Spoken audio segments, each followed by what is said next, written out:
ಶ್ರೀಗುರುಭ್ಯೋ ನಮಃ. ಹರಿ ಓಂ.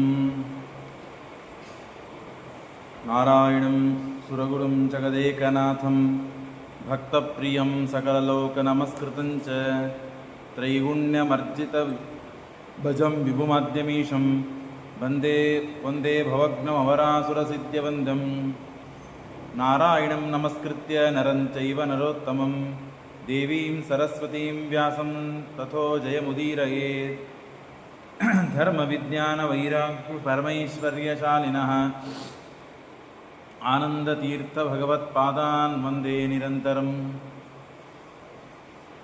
ಯಸ್ಯ ವಃ ಕಾಮಧೇನುರ್ನಃ ಕಾಮಿತಾರ್ಥಾನ್ ಪ್ರಯಚ್ಛತಿ ಸೇವೇತಂ ಜಯಯೋಗೀಂದ್ರಂ ಕಾಮಬಾಣಚ್ಛಿದಂ ಸದಾ. ನೌಮಿನ್ಯಾಯಸುಧಾಧಿಕೃಜ್ಜಯಮುನೀನ್ ಶ್ರೀಪಾದರಾಟ್ಸನ್ಮಣೀನ್ ವ್ಯಾಸಾರ್ಯಾನ್ ವಿವಿಧಾಗಮಬ್ಧಿವಿಹರಾನ್ ಶ್ರೀವಾದಿರಾಜಾನಪಿ ವಂದೇಹಂ ಸವರಾನ್ ರಘುತ್ತಮಗುರುನ್ ವೈದಧ್ಯವಾರಾನಿಧೀನ್ ಶ್ರೀಸತ್ಯವ್ರತರಾಘವೇಂದ್ರಮುನಿಪಾನ್ ಸದ್ಬೋಧಸಧ್ಯಾನಪಾನ್ ವಿದ್ಯಾಯಾಂ ವಿಬುಧಾಚಾರ್ಯಂ ವೇದಜ್ಞಾನಾಬ್ಧಿಚಂದಿರಂ ದುರ್ಮತಧ್ವಾಂತಮಾರ್ತಂಡಂ ಸತ್ಯಧ್ಯಾನಮುನಿಂ ಭಜೆ. ಸತ್ಯಾಭಿಜ್ಞಕರಾಬ್ಜೋತ್ಥಾನ್ ಪಂಚಾಶದ್ವರ್ಷಪೂಜಕಾನ್ ಸತ್ಯಪ್ರಮೋದತೀರ್ಥಾರ್ಯಾನ್ ನೌಮಿನ್ಯಾಯಸುಧಾರತಾನ್. ಶಾಸ್ತ್ರೇಷು ಪಾರದರ್ಶ್ವಾನಂ ಶಾಸ್ತ್ರಜ್ಞೇಷು ಚ ವತ್ಸಲಂ ದೀನಭಕ್ತೋದ್ಧಾರಕರಂ ಸತ್ಯಾತ್ಮಾನಂ ಗುರುಂ ಭಜೆ. ವಿದ್ಯಾಪೀಠವಿದಾತಾರಂ ವಿದ್ಯಾವಾರಿಧಿಚಂದಿರಂ ವಿದ್ಯಾರ್ಥಿವತ್ಸಲಂ ವಂದೇ ಮಹಾಮಹಿಮಸದ್ಗುರುಂ. ಆಪಾದಮೌಲಿಪರ್ಯಂతం ಗುರುಣಾಂ ಆಕೃತಿಂ ಸ್ಮರೇತ್ ತೇನ ವಿಘ್ನಾಃ ಪ್ರಣಶ್ಯಂತಿ ಸಿದ್ಧ್ಯಂತಿ ಚ ಮನೋರಥಾಃ. ಶ್ರೀಗುರುಭ್ಯೋ ನಮಃ. ಹರಿ ಓಂ.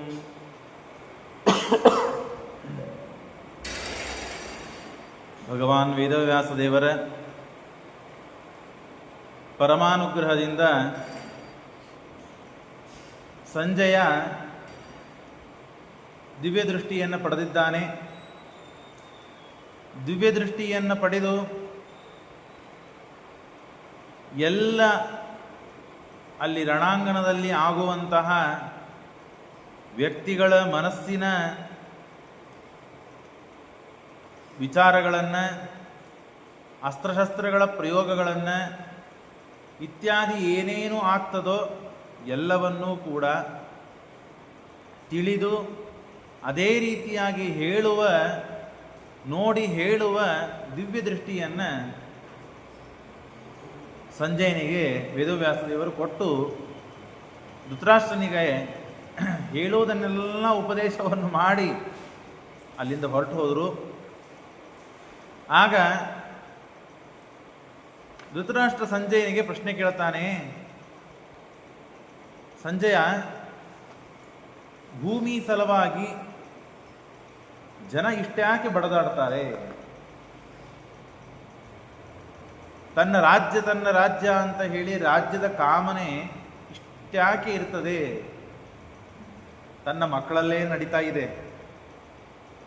ಎಲ್ಲ ವೇದವ್ಯಾಸದೇವರು ನಿನ್ನೆ ನೀವೆಲ್ಲ ಕೇಳಿದ್ದೀರಿ, ಎಷ್ಟೆಲ್ಲ ಉಪದೇಶ ಮಾಡಿದರು. ಆದರೂ ಆ ವೇದವ್ಯಾಸದೇವರಿಗೆ ಉತ್ತರ ಏನು ಕೊಟ್ಟವನು? ಕೊನೆಗೆ ಸಾಯ್ತಾರಲ್ಲ, ಸತ್ತು ವೀರಸ್ವರ್ಗವನ್ನು ಪಡಿತಾರೆ. ಆಗ ಈ ಭೂಮಿ ಮೇಲೆ ರಾಜ್ಯವನ್ನು ಆಳ್ಲಿಕ್ಕೆ ಸಾಧ್ಯವಾಗದೇ ಇದ್ದರೂ ಇಷ್ಟು ದಿವಸ ಇಲ್ಲಿ ಭೋಗ ಮಾಡಿದವರು ಇನ್ನು ಮೇಲ್ಗಡೆ ಹೋಗಿ ಅಲ್ಲಿ ಭೋಗ ಮಾಡ್ತಾರೆ ಅಂತ ಉತ್ತರ ಕೊಟ್ಟನೆ ಹೊರತು ಯುದ್ಧವಾಡುವುದನ್ನು ನಿಂದ್ರಿಸು ಅಂತ ಹೇಳುವುದಿಲ್ಲ.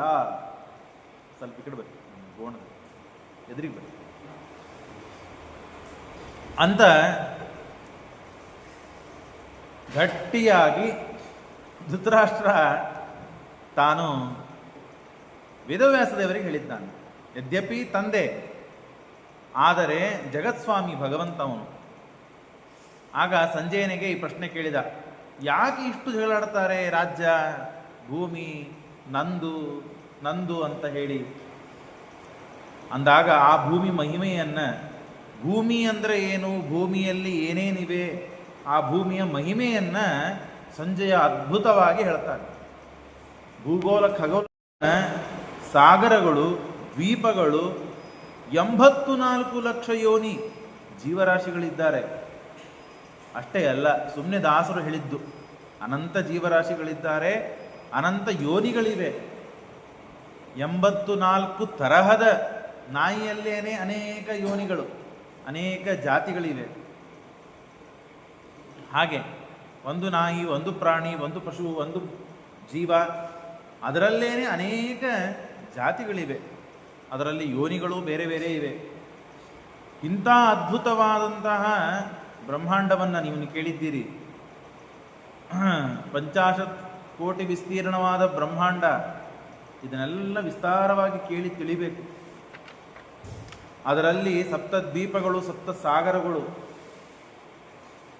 ಅನಂತರದಲ್ಲಿ ಮೇರು ಪರ್ವತ, ಮೇರು ಪರ್ವತಕ್ಕೆ ಅವಷ್ಟಂಬ ಪರ್ವತಗಳು, ಎಲ್ಲ ಅದ್ಭುತವಾದಂತಹ ವರ್ಣನೆ. ಸೂರ್ಯ ಚಂದ್ರರು, ನಕ್ಷತ್ರ ಒಂದೇ ಎರಡೇ. ಮನುಷ್ಯ ಎಲ್ಲಕ್ಕಿಂತ ಭಾರಿ ತಿಳುವಳಿಕೆ ಇದ್ದ ಮನುಷ್ಯ ಅಂತಂದರೆ ಅದು ಮಾನವ. ಮನುಷ್ಯಗೆ ಮಾನವನಾಗಿ ಹುಟ್ಟಿದಾಗ ಏನು ಅವಸ್ಥೆ ಇದೆಯಲ್ಲ, ಅದು ಪ್ರಾಣಿಯಾದಾಗ ಇಲ್ಲ. ಪ್ರಾಣಿ ಇದ್ದಾಗ ಮನುಷ್ಯನಿಗೆ ಇಲ್ಲ. ಹೀಗೆಲ್ಲ ವಿಚಿತ್ರವಾದ ದೇವರು ಬಹುಚಿತ್ರ ಜಗತ್ ಬಹುದಾಕರಣಾತ್ ಪರಶಕ್ತಿರನಂತ ಗುಣಃಪರಮಃ ಅಂತ ಹೇಳಿದಂತೆ ಅತ್ಯಂತ ಅದ್ಭುತವಾದ ಸೃಷ್ಟಿಯನ್ನು ಮಾಡಿದ್ದಾನೆ ಭಗವಂತ. ಆ ಸೃಷ್ಟಿಗಾಗಿ ಒಬ್ಬನ್ಯಾರೋ ಕೇಳಿದ್ರಂತೆ, ಕತೆ ಹೇಳ್ತಾರೆ. ಒಬ್ಬ ಬಿಸ್ನೆಸ್ ಮ್ಯಾನ್, ವ್ಯಾಪಾರಿ, ಅವನೇನು ಮಾಡ್ತಾ ಇದ್ದ, ಪ್ರತಿನಿತ್ಯ ಮುಂಜಾನಿಂದ ಸಾಯಂಕಾಲವರೆಗೆಲ್ಲ ಬಿಸ್ನೆಸ್ ಮಾಡಿ ಒದ್ದಾಡಿ ಕಷ್ಟಪಟ್ಟು ಮನೆಗೆ ಬಂದು ಫ್ರೆಶ್ ಆಗಿ ಮಲಗಬೇಕು ಅಂತ ಮಲಗ್ತಾ ಇದ್ದ. ಅದೇ ಸಮಯದಲ್ಲಿ ಯಾರೋ ಒಬ್ಬ ಭಿಕ್ಷುಕ ಬಂದು ಜೋರಾಗಿ ಭಿಕ್ಷೆಯನ್ನು ಕೇಳ್ತಾ ಇದ್ದ. ಇವನು ನಿದ್ದೆ ಹಾಳು ಮಾಡ್ತಾ ಇದ್ದ. 1 ದಿವಸ 2 ದಿವಸ ಉದಾಸೀನ ಮಾಡಿದ, ಹೋಗ್ಲಿ ಬಿಡು. ಹೀಗೆ 4-5 ಬಾರಿ 4-5 ದಿನಗಳಲ್ಲಿ ಮಾಡಿದಾದ ಮೇಲೆ ಅವನಿಗೆ ಏನಾದರೂ ಸ್ವಲ್ಪ ನಾಳೆ ಬರಲಿ, ಇವನಿಗೆ ಸ್ವಲ್ಪ ವಿವೇಕ ಕಲಿಸೋಣ, ಬುದ್ಧಿ ಕಲಿಸೋಣ ಅಂತ ಹೇಳಿ ಅವನು ಏನು ಮಾಡಿದ, ಮರುದಿನ ಬಂದಾಗ ಅವನನ್ನು ಕೇಳಿದ, ಏನಪ್ಪ ನೀನು ಪ್ರತಿನಿತ್ಯ ಬರ್ತೀಯಲ್ಲ ಭಿಕ್ಷೆ ಕೇಳಲಿಕ್ಕೆ, ಏನು ಭಿಕ್ಷೆ ಕೊಡ್ಬೇಕು ನಿನಗೆ, ಏನಾದರೂ ಕೊಡು. ನಾನು ವ್ಯಾಪಾರಿ, ನಾನು ಬಿಸ್ನೆಸ್ ಮ್ಯಾನ್, ಹಾಗಾಗಿ ನಾನು ಸುಮ್ಮನೆ ವಿನಾಕಾರಣವಾಗಿ ಏನನ್ನೂ ಯಾರಿಗೂ ಕೊಡೋನಲ್ಲ. ನಾನು ವ್ಯಾಪಾರಿ, ನನಗೇನಾದರೂ ಕೊಟ್ಟರೆ ನಾನು ಕೊಡ್ತೇನೆ. ಹಾಗಾಗಿ ನೀ ಏನಾದರೂ ನನಗೆ ಕೊಟ್ಟರೆ ನಾನು ನಿನಗೆ ಕೊಡ್ತೇನೆ. ಅವನಂದ, ನಾನು ಕೊಡ್ಲಿಕ್ಕೆ ಸಮರ್ಥನಾಗಿದ್ದರೆ ಭಿಕ್ಷೆ ಯಾಕೆ ಕೇಳ್ತಿದ್ದೆ ನಿಮಗೆ ಬಂದು ಅಂದಾಗ, ಇಲ್ಲ ನಿನಗೆ ಬೇಕಾದಷ್ಟಿದೆ ಕೊಡು ನೀನು ಅಂತ ಈ ವ್ಯಾಪಾರಿ ಅಂತ ಬಿಸ್ನೆಸ್ ಮ್ಯಾನ್ ಹೇಳ್ತಾನೆ. ಏನಿಲ್ಲ ಸ್ವಾಮಿ ನನ್ನ ಹತ್ರ, ಅದಕ್ಕೆ ಭಿಕ್ಷೆ ಕೇಳಲಿಕ್ಕೆ ಬಂದದ್ದು ನಾನು. ಯಾಕೆ ನಿನ್ನ ಕೈ ಇಲ್ವಾ, ನಿನ್ನ ಕಡೆ ಕೈ ಕಡ್ದು ಕೊಡು, ನಾನು ನಿನಗೇನು ಬೇಕು ಹಣ ಕೊಡ್ತೇನೆ, ಅನ್ನ ಕೊಡ್ತೇನೆ, ಬಟ್ಟೆ ಕೊಡ್ತೇನೆ, ಏನಾದರೂ ಕೊಡ್ತೇನೆ. ಅವನೇ ಇಲ್ಲ, ಕೈ ಕೊಡ್ಲಿಕ್ಕೆ ಸಾಧ್ಯ ಇಲ್ಲ. ಕೈ ಕೊಟ್ಟೆ ಅಂತ ಆದರೆ ನಾನು ಭಿಕ್ಷೆ ಹೇಗೆ ಕೇಳೋದು, ಕಣ್ಣು ಕೊಡು ಅಂದ. ಅದು ಕೊಟ್ಟರೆ ನಾನು ನೋಡೋದು ಹೇಗೆ, ತಿರುಗಾಡೋದು ಹೇಗೆ, ಕಾಲ ಕೊಡ್ಲಿಕ್ಕೆ ಸಾಧ್ಯ. ಯಾವುದನ್ನು ಕೇಳಿದ್ರು ಏನೂ ಕೊಡೋದು. ಕೊನೆಗೆ ಬಟ್ಟೆ ಕೊಡಪ್ಪ, ಒಂದು ಬಟ್ಟೆ ಇದೆಯಲ್ಲ, 5 ಬೆರಳಿದೆ, ಒಂದು ಬಟ್ಟೆ ಕೊಡು. ಬಟ್ಟೆನಿಂದ ಇಲ್ಲ ಕೊಡೋದಿಲ್ಲ. ಯಾಕೆ? ಅಪರೂಪ ವಸ್ತುಗಳು ಇವೆಲ್ಲ, ಇದು ಹೋಯ್ತು ಅಂದ್ರೆ ಸಿಗೋದಿಲ್ಲ ಅಂತ ಹೇಳಿ ಆ ಭಿಕ್ಷುಕ ಕೇಳಿದ. ನೋಡಿದ್ಯಾ, ನಿನ್ನನ್ನು ಯಾರು ಹೇಳಿದ್ರಪ್ಪ ನೀನು ಭಿಕ್ಷುಕ ಅಂತ ಹೇಳಿ? ದೇವರ ಕೊಟ್ಟ ಅದ್ಭುತವಾದ ಶರೀರ, ಬುದ್ಧಿ ಇದೆ, ಕರಳಿದೆ, ಮೆದುಳಿದೆ, ಹಾರ್ಟ್ ಇದೆ, ಕಿಡ್ನಿ ಇದೆ, ಲಂಗ್ಸ್ ಇದೆ, ಕೈಕಾಲುಗಳಿವೆ. ಯಾವುದಾದ್ರೂ ಒಂದು ಕಳೆದುಕೊಂಡ ಮನುಷ್ಯ ಅಂತ ಆದರೆ ಆಗ ಅದರ ಮಹತ್ವ ಗೊತ್ತಾಗ್ತದೆ. ಇಷ್ಟೆಲ್ಲ ಅದ್ಭುತವಾದ ಪ್ರಪಂಚವನ್ನು ನೋಡೋದು ಬೇಡ, ಪ್ರಪಂಚವನ್ನು ತಿಳಿಯುವುದು ಬೇಡ, ನಮ್ಮನ್ನು ನಾವು ಅರ್ಥ ಮಾಡಿಕೊಂಡ್ರೆ ಸಾಕು, ದೇವರಿಗೆ ಎಷ್ಟು ಅದ್ಭುತವಾದ ಸೃಷ್ಟಿಯನ್ನು ಮಾಡಿದ್ದಾನೆ ಅಂತ ಅನ್ನೋದು ತಿಳಿಯುತ್ತದೆ. ಇಷ್ಟ ಅದ್ಭುತವಾದ ವ್ಯಾಪಾರ. ಯಾವುದಾದ್ರೂ ಒಂದು ಕಣ್ಣಿನ ಹಿಂದೆ 16,000 ನರಗಳಿವೆ. ಯಾವುದೋ ಒಂದು ನರದಲ್ಲಿ ರಕ್ತ ಸಂಚಾರ ನಿಂತು ಅಂತಾದರೆ ಕಣ್ಣಿನಲ್ಲಿ ವಿಕಾರ ಆಗ್ತದೆ ಅವನಿಗೆ. ಎಲ್ಲ ನಿಮಗೆ ಗೊತ್ತಿದೆ. ಗೊತ್ತಿದ್ದದ್ದನ್ನೇ ಹೇಳುವುದು ಯಾಕೆ ಅಂತಂದರೆ ಆ ಪರಮಾತ್ಮನ ಸ್ಮರಣೆ ಬರ್ತದೆ. ಎಷ್ಟರ ಮಟ್ಟಿಗೆ ಅಷ್ಟೂ ನರಗಳಲ್ಲಿ ಒಂದು 5 ನರಕ್ಕೆ ರೆಸ್ಟ್ ಕೊಡೋಣ ಒಂದು ವಾರ ಅಂತ ದೇವ್ರು ಬಿಟ್ಟ ಅಂದರೆ, ಅದರಲ್ಲೇನು ನಾವು ರಕ್ತ ಸಂಚಾರ ಮಾಡೋದು ಬೇಡ ಅಂತ ಬಿಟ್ಟರೆ ಏನಾಗ್ತದೆ ನಮ್ಮ ಅವಸ್ಥೆ? ಕಣ್ಣು ಮಂಜಾಗ್ತದೆ, ಕಣ್ಣು ಹೋಗ್ತದೆ, ಏನೇನೋ ಬೇರೆ ವಿಕಾರಗಳಾಗ್ತದೆ. ಬ್ರೇನಿಗೆ ಏನಾದರೂ ತೊಂದರೆ ಆಗ್ತದೆ, ಏನೋ ಒಂದು ಪ್ರಾಬ್ಲಮ್ ಆಗ್ತದೆ. ಹಾಗಾಗಿ ಭೂಮಿ ಮೇಲಿದ್ದ ಮಾನವ, ಭೂಮಿ ಮೇಲಿದ್ದ ಪ್ರಾಣಿ ಪಶು ಪಕ್ಷಿಗಳು, ಭೂಮಿ ಮೇಲಿದ್ದ ಗಿಡಗಳು, ಭೂಮಿ ಮೇಲಿದ್ದ ಸಾಗರಗಳು, ಭೂಮಿ ಮೇಲಿದ್ದ ನದಿಗಳು, ಭೂಮಿ ಮೇಲಿದ್ದ ಬೆಟ್ಟಗಳು, ಯಾವುದು ಕಮ್ಮಿ ಇದೆ ಹೇಳ್ರಿ ನೋಡೋಣ. ಯಾವುದಕ್ಕಾಗಿ ಜಗಳಾಡಬಾರದು ಮನುಷ್ಯ? ಹಾಗಾಗಿ ಕುರು ಪಾಂಡವರಲ್ಲಿ ಜಗಳ ಬಂದಿದೆ ರಾಜ್ಯಕ್ಕಾಗಿ. ನಾವು ಪಕ್ಷಿಗಳಲ್ಲಿ ದೇವರ ಮಹಿಮೆಯನ್ನು ತಿಳಿಯೋದಕ್ಕಾಗಿ ನಿಮಗೆ ಯಾವುದೂ ಗೊತ್ತಿಲ್ಲ ಅಂತಿಲ್ಲ, ದೇವರ ಮಹಿಮೆ ಸ್ಮರಣೆ ಬರೋದಕ್ಕಾಗಿ ಒಂದೆರಡು ಉದಾಹರಣೆಗಳು 4 ಗೊತ್ತಿದ್ದದ್ದನ್ನು ಹೇಳ್ತೇನೆ. ಭಾರೀ ಶ್ರೀಮಂತ ಇರ್ತಾನೆ, ಅಬ್ಜಾಧಿಪತಿ ಇರ್ತಾನೆ. ಅವನೇನು ಮಾಡಿರ್ತಾನೆ? 4 ನಾಯಿಗಳನ್ನು ಸಾಕಿರ್ತಾನೆ. ಯಾಕೆ? ತನಗೆ ಆಗದೇ ಇದ್ದ ಕೆಲಸ ನಾಯಿ ಮಾಡ್ತದೆ ಅಂತ ಹೇಳಿ. ಏನು ನಾಯಿ ಮಾಡ್ತದೆ? ನಾಯಿಯ ಸ್ವಭಾವ ಏನು ಅಂದರೆ ವಾಸನೆಯಿಂದ ಮನುಷ್ಯನನ್ನು ಕಂಡುಹಿಡಿತದೆ, ವಾಸನೆಯಿಂದ ವ್ಯಕ್ತಿಗಳನ್ನು, ಪದಾರ್ಥಗಳನ್ನು ಕಂಡುಹಿಡಿತದೆ. ಅದು ಈ ಮನುಷ್ಯನಿಗೆ ಮಾಡಲಿಕ್ಕೆ ಸಾಧ್ಯವಿಲ್ಲ. ಹದ್ದುಗಳೇನು ಮಾಡ್ತದೆ? ಎಷ್ಟೋ ದೂರದಲ್ಲಿದ್ದ ಪದಾರ್ಥಗಳನ್ನು ನೋಡ್ತವೆ, ಅದು ಮನುಷ್ಯನಿಗೆ ಮಾಡಲಿಕ್ಕೆ ಸಾಧ್ಯವಿಲ್ಲ. ಕಾಡು ಹಂದಿಗಳಿರ್ತದೆ, ಅವೇನು ಮಾಡ್ತದೆ? ದೂರದಲ್ಲಿ ಇದ್ದ ಶಬ್ದಗಳನ್ನು ಕೇಳುತ್ತದೆ. ಅದು ಎಷ್ಟೋ ದೂರದಲ್ಲಿ ಇದ್ದ ಶಬ್ದಗಳನ್ನು. ಆ ಹಂದಿಗಳಲ್ಲೂ ಜಾತಿಗಳಿವೆ, ಎಷ್ಟೆಷ್ಟು ಶ್ರೇಷ್ಠವಾದದ್ದು ಅಷ್ಟು ದೂರದಲ್ಲಿದ್ದ ಶಬ್ದಗಳನ್ನು ಗ್ರಹಿಸ್ತದೆ. ಹೀಗೆ ಒಂದು 4 ಪದಾರ್ಥಗಳಲ್ಲಿ ಯಾವುದು ಅಪರೂಪ ಇಲ್ಲ ಇದರಲ್ಲಿ? ಎಲ್ಲವೂ ಅಪರೂಪ ಇದೆ. ಇಂಥ ಅಪರೂಪವಾದ ವಸ್ತುಗಳಿಂದ ಕೂಡಿದ ಭೂಮಿಯ ಬಗ್ಗೆ ಯಾರು ಜಗಳಾಡುವುದಿಲ್ಲ. ಹಾಗಾಗಿ ನಿಮ್ಮ ಅಣ್ಣ ತಮ್ಮಂದಿರಲ್ಲಿ ಜಗಳ ನಡೀತಾ ಇದೆ. ಆದರೆ ಈ ಜಗಳದಲ್ಲಿ ಜಯ ಬರುವುದು ಮಾತ್ರ ಪಾಂಡವರಿಗೆ. ಯಾರ ಪರವಾಗಿ ನಿಂತಿದ್ದಾನೆ ಸಂಜಯ? ಯಾರಲ್ಲಿ ಇದ್ದಾನೆ? ಯಾರು ಊಟ ಮಾಡಿದ್ದಾನೆ? ಯಾರಿಂದ ಸುಖವಾಗಿ ಇದ್ದಾನೆ? ಈ ಧೃತರಾಷ್ಟ್ರನಿಂದಲೇ, ಕೌರವರಿಂದಲೇ ಅಂತ ಹೇಳಿ ಸುಳ್ಳು ಹೇಳೋದಿಲ್ಲ. ಹಿತವನ್ನೇ ಹೇಳ್ತಾನೆ, ಸತ್ಯವನ್ನೇ ಹೇಳ್ತಾನೆ. ಯಾಕೆ? ಸತ್ಯ ಹೇಳಿದರೆ ಅದು ಒಳ್ಳೆಯದು. ಹಾಗಾಗಿ ಇಷ್ಟೆಲ್ಲ ವೇದವ್ಯಾಸ ದೇವರು ನಿನಗೆ ಉಪದೇಶ ಮಾಡಿದರು. ಯಾಕೆ? ಪಾಂಡವರಲ್ಲಿ ಧರ್ಮ ಇದೆ. ಈ ರಾಜ್ಯವನ್ನು ಆಳುವುದು ಕೂಡ, ರಾಜ್ಯವನ್ನು ಪಡಿಬೇಕು ಅಂತ ಏನು ಅವರು ಯುದ್ಧ ಮಾಡ್ತಾ ಇದ್ದಾರೋ, ಯುದ್ಧಕ್ಕಾಗಿ ಈಗೆಲ್ಲ ಸಿದ್ಧತೆಯನ್ನು ಆಗಿದೆ, ಯುದ್ಧ ಮಾಡಬೇಕು ಅಂತ ನಿಂತಿದ್ದಾರೆ ರಣಾಂಗಣದಲ್ಲಿ. ಯಾಕೆ ಗೊತ್ತಾ? ಧರ್ಮಕ್ಕಾಗಿ. ಧರ್ಮ ಉಳಿಬೇಕು, ಅದಕ್ಕಾಗಿ ಜಗಳ ಆಡಬಾರದು ಅಂತ ಹೇಳಿ 5 ಗ್ರಾಮಗಳನ್ನು ಕೇಳಿದ್ರು, ಆಗೂ ಕೊಡಲಿಲ್ಲ ನಿನ್ನ ಮಗ ದುರ್ಯೋಧನ. ಧರ್ಮಕ್ಕಾಗಿ ರಾಜ್ಯ ಪಡಿಬೇಕು ಅಂತ ಹೇಳಿ ಪ್ರಜರಿಗೆ ಅನ್ಯಾಯ ಆಗಬಾರದು, ಧರ್ಮ ನಾಶವಾಗಬಾರದು ಅಂತ ಹೇಳಿ ತಾವು ಹಠದಿಂದ ಯುದ್ಧವನ್ನು ಆಡ್ತಾ ಇದ್ದಾರೆ. ಇದು ಪಾಂಡವರು, ಹಾಗಾಗಿ ಪಾಂಡವರಿಗೆ ಜಯವಾಗ್ತದೆ. ಆದರೆ ನಿನ್ನ ಮಗನಿಗೆ ಈ ವಿಚಾರ ಇಲ್ಲ. ಕಾಮಕ್ಕಾಗಿ, ಭೋಗಕ್ಕಾಗಿ, ಐಶ್ವರ್ಯಕ್ಕಾಗಿ, ಪ್ರತಿಷ್ಠೆಗಾಗಿ, ಲಾಭಕ್ಕಾಗಿ ಯುದ್ಧ ಮಾಡ್ತಾ ಇದ್ದಾನೆ. ಮೊದಲಾದರೂ ಹಾಗೆ ಇದ್ದ, ಈಗೂ ಹಾಗಿದ್ದಾನೆ. ಅಂದ ಮೇಲೆ ಯಾರಲ್ಲಿ ಜಯ ಇದೆ ನೋಡು. ಧರ್ಮ ಇದೇ ಪಾಂಡವರಲ್ಲಿ ಅಂತೇಳಿ ಭೀಮಸೇನ ದೇವರಿದ್ದಾರೆ, ಭೀಮಸೇನ ದೇವರಿದ್ದಾರೆ ಅಂತ ಕೃಷ್ಣ ಇದ್ದಾನೆ. ದೇಹೇಪಿ ಯತ್ರ ಪವನೋತ್ರ ಹರಿರ್ಯತೋಸೋ ತತ್ರೇವ ವಾಯುರಿತಿ ವೇದವಚ ಪ್ರಸಿದ್ಧಿ. ಶ್ರೀಮದಾಚಾರ್ಯ ತಾತ್ಪರ್ಯದಲ್ಲಿ ಹೇಳ್ತಾರಲ್ಲ, ಎಲ್ಲಿ ಧರ್ಮ ಇದೆ ಅಲ್ಲಿ ಭೀಮಸೇನ ದೇವರಿದ್ದಾರೆ, ಎಲ್ಲಿ ಭೀಮಸೇನ ದೇವರಿದ್ದಾರೋ ಅಲ್ಲಿ ಪರಮಾತ್ಮ ಇದ್ದಾನೆ. ಇಷ್ಟೇ. ಯಾಕೆ? ಇದೇ ಕರ್ಣ ಮತ್ತು ಅರ್ಜುನರು ಹಿಂದೆ ವಾಲಿ ಸುಗ್ರೀವಾಗಿದ್ರಲ್ಲ, ಇವರೇ ವಾಲಿ ಸುಗ್ರೀವರಾಗಿದ್ದರು. ವಾಲಿ ಸುಗ್ರೀವರಾದಾಗ ಈಗೇನು ಮತ್ತೆ ಕರ್ಣ ಇದ್ದಾನೆ, ಅವನು ಯಾರಾಗಿದ್ದ? ಹಿಂದೆ ಸುಗ್ರೀವ ಆಗಿದ್ದ. ಹಾಗಾಗಿ ಆ ಸುಗ್ರೀವನ ಪಕ್ಷವನ್ನು ವಹಿಸಿದ ಯಾರು? ರಾಮ. ಹೌದಲ್ಲೋ? ಯಾಕೆ? ಅಲ್ಲಿ ಧರ್ಮ ಇತ್ತು, ಹನುಮಂತ ದೇವರಿತ್ತು. ಇದೇ ಸುಗ್ರೀವ ಮುಂದೆ ಕರ್ಣನಾದ. ಹಿಂದಿನ ಜನ್ಮದಲ್ಲಿ ನಾನು ರಾಮನಾದಾಗ ಸುಗ್ರೀವ ಪಕ್ಷ ವಹಿಸಿದ್ದೆ, ಅದಕ್ಕೆ ಈಗ ಕರ್ಣನ ಪಕ್ಷ, ದುರ್ಯೋಧನನ ಪಕ್ಷಕ್ಕೆ ಹೋಗ್ಬಿಡ್ತೇನೆ ಅಂತ ಹೇಳಿ ಕೃಷ್ಣ ಹೋಗಲಿಲ್ಲ. ಯಾಕೆ?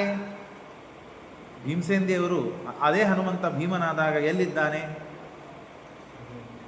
ಅರ್ಜುನ ಧರ್ಮರಾಜನ ಪಕ್ಷದಲ್ಲಿ ಇದ್ದಾನೆ, ಅರ್ಜುನನ ಪಕ್ಷದಲ್ಲಿ ಇದ್ದಾನೆ. ಅರ್ಜುನ ವಾಲಿ, ಹಿಂದೆ ವಾಲಿ ಪಕ್ಷ ಹಿಡಿದಿದ್ದಿಲ್ಲ. ಹಾಗಾಗಿ ಇದರಿಂದ ನಾವು ಅರ್ಥ ಮಾಡಿಕೊಳ್ಳಬೇಕು, ಅನ್ವಯ ವ್ಯತಿರೇಕಗಳಿಂದ. ಎಲ್ಲಿ ಧರ್ಮ ಇದೆ ಅಲ್ಲಿ ಭೀಮ ಇದ್ದಾನೆ. ಧರ್ಮಸ್ವರೂಪರಾದ ಭೀಮಸೇನ ದೇವರು, ಹನುಮಂತ ದೇವರು, ಮಧ್ವಾಚಾರ್ಯರಿದ್ದಾರೆ. ಅಲ್ಲೇ ಆ ಧರ್ಮಸ್ವರೂಪವನ್ನು ನಿಯಮನ ಮಾಡುವ ಧರ್ಮ ನಿಯಾಮಕನಾದ ಭಗವಂತ ಇರ್ತಾನೆ. ಹಾಗಾಗಿ ಅದನ್ನು ಎಚ್ಚರಗೊಳಿಸೋದಕ್ಕಾಗಿ, ಅದನ್ನು ಸ್ಪಷ್ಟ ತಿಳಿಸೋದಕ್ಕಾಗಿ ಏನೂ ಬಿಡೆ ಮಾಡದೇನೆ ಸಂಜಯ ಧೃತರಾಷ್ಟ್ರನಿಗೆ ಹೇಳ್ತಾನೆ. ಹಾಗಾಗಿ ಈಗಾದರೂ ಸಮಯ ಮಿಂಚಿಲ್ಲ, ನೀನು ಬೇಡ ಅಂತಂದರೆ ಯುದ್ಧ ನಿಂದಿರುತ್ತದೆ. ಅವರು ಅಪೇಕ್ಷಾ ಪಟ್ಟಿದ್ದನ್ನು ಕೊಟ್ಟರೆ ಅವರು ನಿನ್ನ ಮಕ್ಕಳೇ, ಇವರು ನಿನ್ನ ಮಕ್ಕಳೇ ಅಂದ ಮೇಲೆ ಯಾಕೆ ಹೀಗೆ ಮಾಡ್ತಾ ಇದ್ದಿ ಅಂತ ಹೇಳಿದರೆ ಏನು ವಿಕಾರ ಇಲ್ಲ. ಕೇಳಿದ, ಸುಮ್ಮನೆ ಕೂತ. ಏನು ಆಗಬೇಕು ಅಂತ ಭಗವಂತ ಸಂಕಲ್ಪ ಮಾಡಿದ್ದಾನಲ್ಲ ಅದು ಆಗೇ ತೀರ್ತದೆ. ಅದಕ್ಕೆ ಇವರು ಕರ್ಮಗಳೆಲ್ಲ ಸಾಥ್ ಕೊಡ್ತಾ ಹೋಗ್ತದೆ ಅಷ್ಟೇ, ಮತ್ತು ಬೇರೆದೇನೂ ಇಲ್ಲ. ಹಾಗಾಗಿ ಇಷ್ಟೆಲ್ಲ ಉಪದೇಶ ಮಾಡಿ ಅಲ್ಲಿ ನಡೆದ ಎಲ್ಲ ಅನೇಕ ಲೋಕಗಳನ್ನು ವರ್ಣನೆ ಮಾಡ್ತಾರೆ, ದ್ವೀಪಗಳನ್ನು ವರ್ಣನೆ ಮಾಡ್ತಾರೆ. ಕೊನೆಗೆ ಎಲ್ಲ ಆದ ಮೇಲೆ ಸುದ್ದಿ ಸಂಜೆಯ ಧೃತರಾಷ್ಟ್ರನಿಗೆ ಹೇಳ್ತಾನೆ, ಇಲ್ಲ ಭೀಷ್ಮಾಚಾರ್ಯರು ಸತ್ ಹೋದರು ಅಂತ ಸುದ್ದಿ ಹೇಳ್ತಾನೆ. ಭೀಷ್ಮಾಚಾರ್ಯ ಸತ್ ಹೋದ್ರ? ಯಾಕೆ, ಏನಾಯಿತು? ಎಲ್ಲ ಮೊದಲಿಂದ ಹೇಳು ನನಗೆ. 10 ದಿನಗಳ ಕಾಲ ತಾವು ಯುದ್ಧವಾಡಿದ್ದಾರೆ, ಏನೇನಾಯಿತು ಮೊದಲಿಂದ ಪ್ರಾರಂಭ ಮಾಡು. ಸುಮ್ಮನೆ ಆದ ಹೋದದ್ದನ್ನು ಹೇಳಿ ಉಪಯೋಗ ಇಲ್ಲ. ಹಾಗಾಗಿ ಯಸ್ಯ ವೀರ್ಯಂ ಸಮಾಶ್ರಿತ್ಯ ದೂತಂ ಪುತ್ರ ಸ್ತವಾಕರೋತ್ ಸಸೇತೆ ನಿಹಿತಾರಾಜನ್ ಸಂಖ್ಯೆ ಭೀಷ್ಮ ಶಿಖಂಡಿನಃ. ಶಿಖಂಡಿಯನ್ನು ಮುಂದೆ ಮಾಡಿಕೊಂಡು ಹತೋ ಭೀಷ್ಮ ಶಾಂತನಭೋಹೋ ಭರತಾನಾಂ ಪಿತಾಮಹ. ಶಾಂತನುವಿನ ಮಗನಾದ ಭೀಷ್ಮ ಇವತ್ತು ಹತನಾಗಿದ್ದಾನೆ, ಶರಪಂಜರ ಮೇಲೆ ಮಲಗಿದ್ದಾನೆ. ಇನ್ನು ಯಾವುದಕ್ಕೂ ಕೆಲಸಕ್ಕೆ ಬರುವುದಿಲ್ಲ. ದುರ್ಯೋಧನ ಶರಪಂಜರ ಮೇಲೆ ಮಲಗಿದಾಗೂ ಹೋಗಿ ಕೇಳ್ತಾನೆ, ನಿಮಗೆ ನೀವು ಸ್ವಚ್ಛಂದ ಮೃತ್ಯು, ನಿಮಗೆ ವರ ಇದೆ, ನಿಮ್ಮ ತಂದೆಯೇ ಕೊಟ್ಟಿದ್ದಾನಲ್ಲ, ಹಾಗಾಗಿ ಶರಗಳನ್ನೆಲ್ಲ ತೆಗಿತೇನೆ, ಮತ್ತು ಯುದ್ಧಕ್ಕೆ ಬರ್ತೀರಾ, ಆಡ್ತೀರಾ ಅಂತ ಕೇಳ್ತಾನೆ. ಇಷ್ಟು ಮೂರ್ಖ ಅವನು. ಒದ್ದಾಡ್ತಾ ಇದ್ದಾರೆ, ಅದನ್ನು ನೋಡೋದು ಬಿಟ್ಟು ಯಾವುದಕ್ಕಾಗಿ ಇದೆಲ್ಲ ಆಗಿದೆ, ಅಧರ್ಮದಿಂದ ನೀನು ವರ್ತನೆ ಮಾಡಿದ್ದಕ್ಕೆ ಅದನ್ನು ಬಿಡು ಅಂತಂದರೆ ಎಲ್ಲ ಶರ ತೆಗಿತೇನೆ, ಬಂದು ಯುದ್ಧ ಆಡ್ರಿ ಅಂತ ಹೇಳ್ತಾನೆ. ಹೇಳೋ ತಾತ್ಪರ್ಯ, ಶರಪಂಜರದ ಮೇಲೆ ಮಲಗಿದ್ದಾರೆ, ಹತರಾಗಿ ಬಿದ್ದಿದ್ದಾರೆ ಅಂತ ಹೇಳಿದಾಗ, ಮೊದಲಿನಿಂದ ಕಥೆಯನ್ನು ಹೇಳು ನನಗೆ, ನಾನು ಕೇಳಬೇಕಾಗಿದೆ, ಏನಾಯಿತು ಅಂತ ಹೇಳಿದಾಗ, ಏನಿಲ್ಲ, ಆಚೆ ಈಚೆ 11 ಅಕ್ಷೋಹಿಣಿ ಸೈನ್ಯ ಕೌರವರದು, 7 ಅಕ್ಷೋಹಿಣಿ ಸೈನ್ಯ ಪಾಂಡವರದು. ಹಾಗಾಗಿ ಎರಡೂ ನೋಡಿದರೆ ಭಯಾನಕ ಸೈನ್ಯ, ಭಾಳೇನು ದೊಡ್ಡದಲ್ಲ. ಯಾಕೆ ಅಂದರೆ ಪ್ರತಿ ಬಾರಿ ಕೃಷ್ಣನ ಜೊತೆಗೆ ಯುದ್ಧಕ್ಕೆ ಬರಬೇಕಾದಾಗ ಜರಾಸಂಧ 23, ಒಂದು ಏನು ಲಕ್ಕಿ ನಂಬರ್ ಇತ್ತೋ ಗೊತ್ತಿಲ್ಲ, 18 ಬಾರಿ ಯುದ್ಧಕ್ಕೆ ಬಂದಾಗ 23 ಅಕ್ಷೋಹಿಣಿ ಸೈನ್ಯವನ್ನು ತೆಗೆದುಕೊಂಡು ಬಂದಿದ್ದಾನೆ. ಆದರೆ ಅದು ಲಕ್ ಹೊಡಿಲಿಲ್ಲ, ಲಕ್ವಾ ಹೊಡಿತು.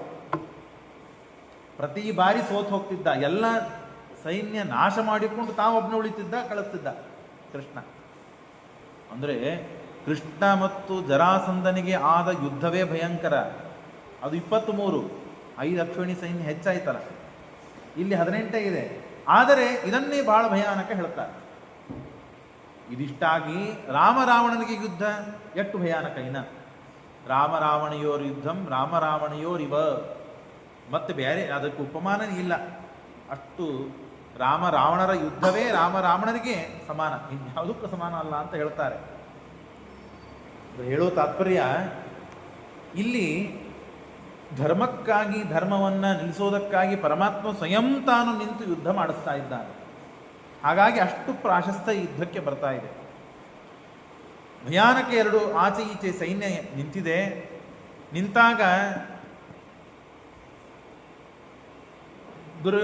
ದುರ್ಯೋಧನ ತಾನು ತನ್ನ ಸೈನ್ಯಕ್ಕೆ ಹೇಳಬೇಕಾದ ಎಲ್ಲ ಮಾತುಗಳನ್ನು ಹೇಳಿದ್ದಾನೆ.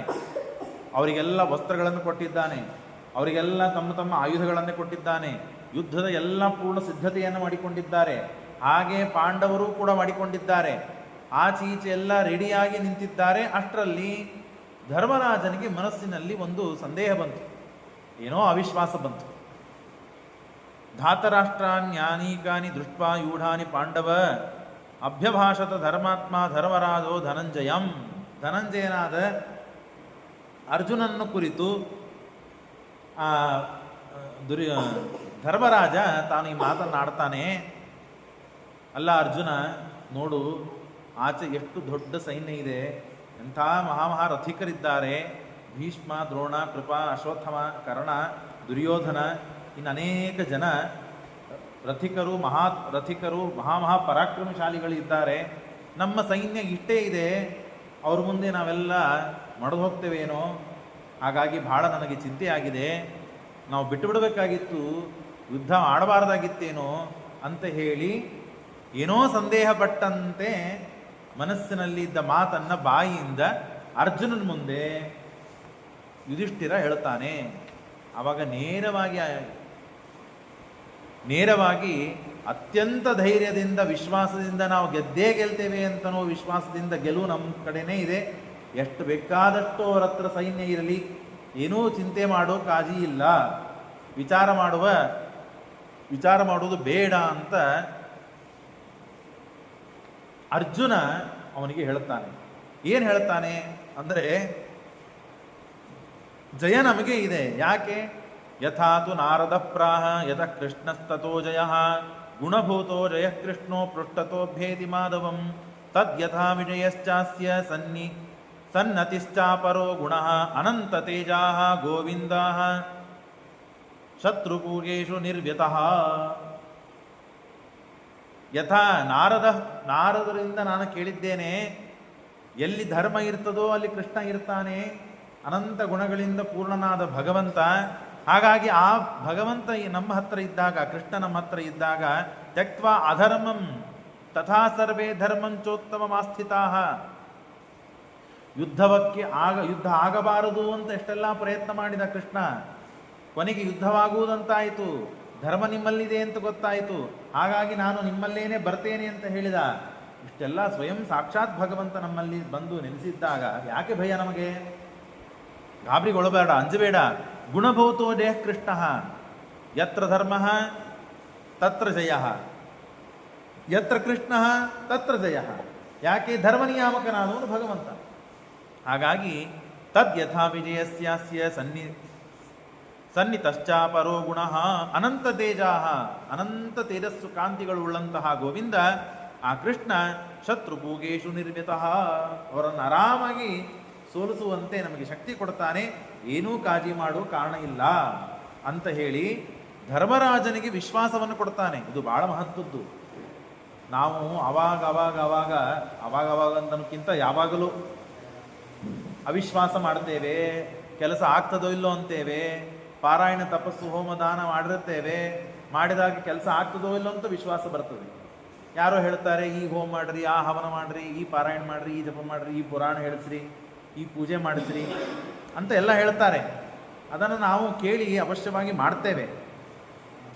ಆದರೆ ಮಾಡಿದ್ದು ಪೂರ್ಣ ವಿಶ್ವಾಸ ಇರೋದಿಲ್ಲ. ಧರ್ಮದ ಮೇಲೆ ವಿಶ್ವಾಸ ಕಮ್ಮಿ ಆಗ್ತದೆ.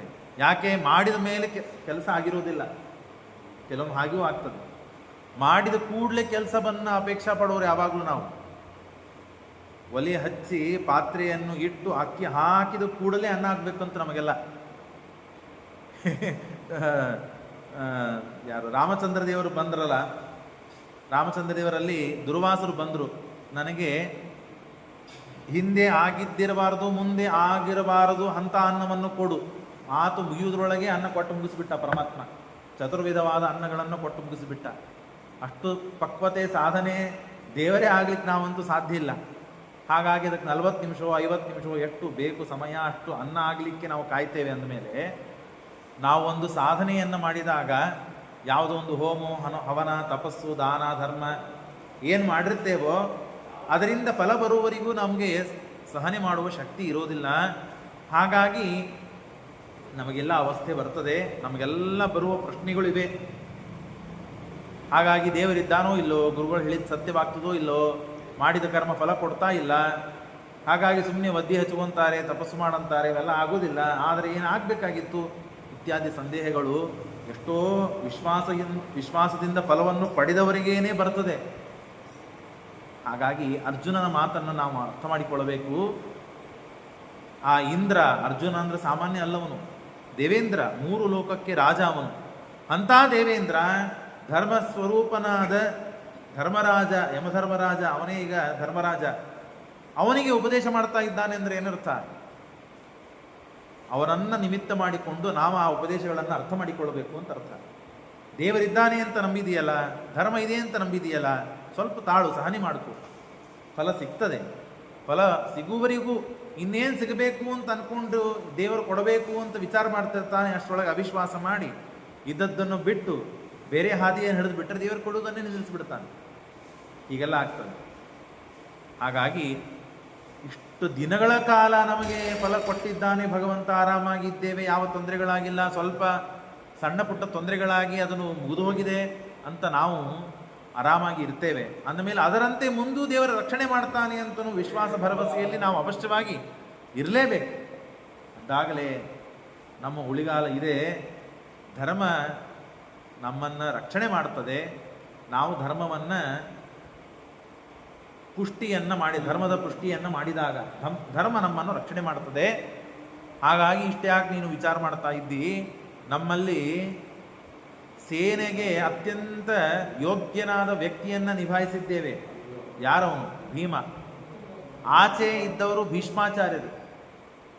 ಸೇನಾಧಿಪತ್ಯವನ್ನು, ಎಲ್ಲ ಸಮಗ್ರವಾದ ಸೇನೆಯ ಜವಾಬ್ದಾರಿಯನ್ನು, ಯಾರು ಎಲ್ಲಿರಬೇಕು, ಏನು ಯುದ್ಧ ಆಡಬೇಕು, ಯಾರ ಜೊತೆಗೆ ಯುದ್ಧ ಮಾಡಬೇಕು, ಎಷ್ಟು ಇರಬೇಕು, ಏನು ಎಲ್ಲ ವ್ಯವಸ್ಥೆ ಮಾಡಲಿಕ್ಕೆ ಒಬ್ಬರು ನಾಯಕರಾಗಿ ನಿಂತವರು ಭೀಷ್ಮಾಚಾರ್ಯರು.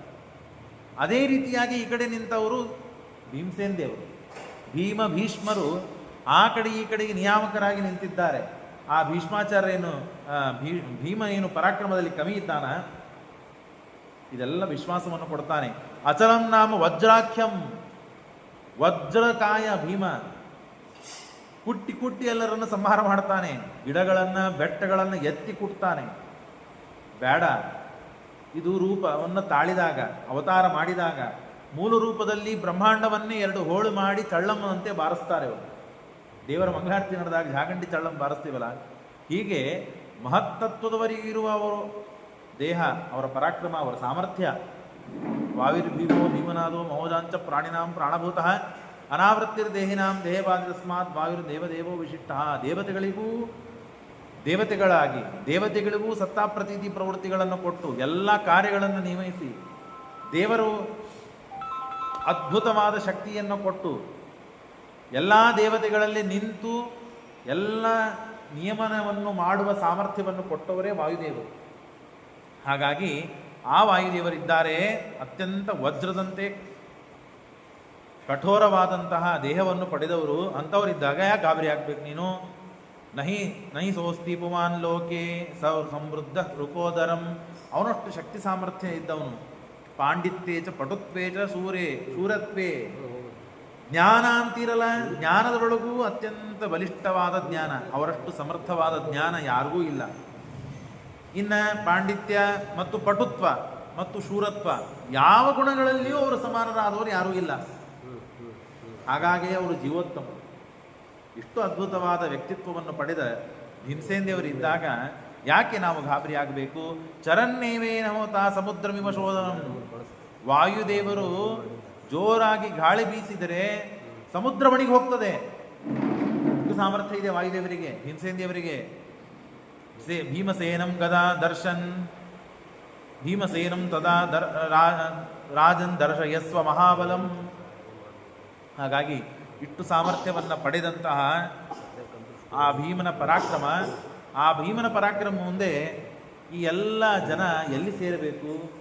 ಭೀಮ ಹಿಂದಕ್ಕೆ ಹೇಳಿದ್ದಾನೆ, ಬಿಟ್ಟು ಬಿಡು ನನ್ನನ್ನು. ಎಷ್ಟು 13 ತಿಂಗಳಾಗಿರುತ್ತದೆ. ಏನು ಹೇಳಿದ್ದಾರೆ? ಈ ಕಲಿಯುಗದಲ್ಲಿ 1 ತಿಂಗಳಿಗೆ 1 ವರ್ಷ ಸಮಾನ. ಹಾಗಾಗಿ 12 ವರ್ಷ ವನವಾಸ, 1 ವರ್ಷ ಅಜ್ಞಾತವಾಸ, 13 ವರ್ಷ ಮಾಡಬೇಕು ಹೋದಿಲ್ಲ. ನಾವು 13 ತಿಂಗಳ ಆಳಿದ್ದೇವೆ. ಹಾಗಾಗಿ ಮಾಡಿದ್ದಾಯಿತು, ಬಿಟ್ಟು ಬಿಡ್ರಿ ನನ್ನನ್ನು, ನಾನು ಒಬ್ಬನು ಹೋಗಿ ಎಲ್ಲ ಕೌರವರನ್ನು 101 ಜನರನ್ನು ಸಂಹಾರ ಮಾಡಿ ರಾಜ್ಯವನ್ನು ನಿನಗೆ ತಂದು ಕೊಡುವ ಜವಾಬ್ದಾರಿ ನಂದು ಅಂತ ಧರ್ಮರಾಜನಿಗೆ ಅವತ್ತೇ ಹೇಳಿ ಮುಗಿಸ್ಬಿಟ್ಟಿದ್ದಾರೆ. ಹಾಗಾಗಿ ಅಷ್ಟು ಪರಾಕ್ರಮ ಇಲ್ಲದೇ ಇದ್ದ ವ್ಯಕ್ತಿ ಸುಮ್ಮನೆ ಮಾತನಾಡುವ ವ್ಯಕ್ತಿ ಅವರು ಅಲ್ಲ, ಆ ಸಮರ್ಥರು. ಹಾಗಾಗಿ ಭೀಮಸೇನ ಗದಾಂ ಭೀಮಾಂ ಭೀಮಸೇನೋ ಗದಾಂ ಭೀಮಾಂ ಪ್ರಕರ್ಷನ್ ಪರಿಶೋಧತಾಂ. ಪ್ರಗದರ್ಶ ಮಹಾಸೈನ್ಯಂ ದುರ್ಧರ್ಷೋ ಮಹಾನಸಂ ತಮ್ ಅರ್ಕಮಿವ ದುಷ್ಪ್ರೇಕ್ಷಂ ತಪಂತಮಿವ ವಾಹಿನಿ. ಮಹಾಸೂರ್ಯನ ಪ್ರಕಾಶವನ್ನು ನೋಡ್ಲಿಕ್ಕೆ ಸಾಧ್ಯವಿದೆಯಾ ನಮಗೆ? ಇಲ್ಲ. 12 ಆಗ್ತಾ ಇದೆ, ಆ ಸೂರ್ಯನನ್ನು ಅದೇನೋ ಚಸ್ಮಾ ಬರ್ತದೆ, ಹಾಕೋತೀವಿ, ನೋಡ್ತೇವೆ. ಅದಿಲ್ಲದೇನೆ ಹಾಗೆ ನೋಡ್ಲಿಕ್ಕೆ ಸಾಧ್ಯವಾ? ಇಲ್ಲ. ಹಾಗೆ ಆ ಕಡೆಗೆ ಭೀಮಸೇನ ದೇವರು ನಿಂತಿದ್ದಾರೆ, ನಮ್ಮ ಪಕ್ಷದಲ್ಲಿ ಭೀಮ ನಿಂತಿದ್ದಾನೆ. ಅವರನ್ನು ನೋಡಿ ಅವರ ಎದುರಿಗೆ ನಿಂತು ಯುದ್ಧವಾಡುವ ಶಕ್ತಿ ಸಾಮರ್ಥ್ಯಗಳು ಯಾರಿಗೂ ಇಲ್ಲ. ಸೂರ್ಯನಂತೆ ಮಹಾ ತೇಜಸ್ಸು ಪಡೆದು ನಿಂತಿದ್ದಾರೆ. ತಮರ್ಕಮಿವ ದುಷ್ಪ್ರೇಕ್ಷಂ, ನೋಡ್ಲಿಕ್ಕೆ ಸಾಧ್ಯವಿಲ್ಲ. ಇನ್ನು ಅವ್ರ ಜೊತೆ ಯುದ್ಧ ಆಡ್ತಾರೆ ಏನಪ್ಪ? ತಪಂತಮಿವ ವಾಹಿನಿ ನಶೇಕು ಸರ್ವಯೋಧಾಸ್ತೆ ಪ್ರವೀಕ್ಷಿತುಮಂತಿಕೆ. ಹಾಗಾಗಿ ಇಷ್ಟು ಅದ್ಭುತವಾದ ಪರಾಕ್ರಮವನ್ನು ಉಳ್ಳ, ಮೊದಲಿಗೆ ಸರ್ವನಿಯಾಮಕನಾದ, ನಮ್ಮನ್ನು ಯುದ್ಧಕ್ಕೆ ಪ್ರೇರಣೆ ಮಾಡಿದ, ಎಲ್ಲರಲ್ಲಿ ನಿಂತು ಪ್ರೇರಣೆ ಮಾಡುವ ಸರ್ವಸ್ವಾಮಿ ಸರ್ವಸ್ವತಂತ್ರನಾದ ವ್ಯಕ್ತಿ ಕೃಷ್ಣ ನಮ್ಮಲ್ಲಿ ಇದ್ದಾನೆ. ಎರಡನೇದ್ದು ಜೀವೋತ್ತವರಾದ ಭೀಮಸೇನ ದೇವರಿದ್ದಾರೆ. ಇನ್ಯಾರು ಬೇಕು ನಮಗೆ? ಹಾಗಾಗಿ ಏನೂ ಅಂಜೂ ಕಾರಣವಿಲ್ಲ. ಹಾಗಾಗಿ ಅವಶ್ಯವಾಗಿ ನಮಗೆ ವಿಜಯ ಇದ್ದೇ ಇದೆ. ಆಗ ಅನಂತ ರೂಪಾಹ, ಆವಾಗ ಸಂಜಯ ಏನೂ ತಾನು ಗಾಬರಿಯಾಗದೇನೆ ಈ ವಿಚಾರವನ್ನು ಮತ್ತೆ ಧೃತರಾಷ್ಟ್ರನಿಗೆ ಹೇಳ್ತಾ ಇದ್ದಾನೆ. ನೋಡು ಧೃತರಾಷ್ಟ್ರ, ಸೈನ್ಯ ನಿನ್ನಲ್ಲಿ ನೋಡಿದರೆ ಅನಂತ ಇದೆ. ಎಲ್ಲಿ ಮುಗಿತದೆ, ಎಲ್ಲಿ ಶುರು ಆಗ್ತದೆ ಗೊತ್ತಿಲ್ಲ. ಅಷ್ಟು ದೊಡ್ಡ ಸೈನ್ಯ ಇದೆ ನಿಂದು. ಹೌದು.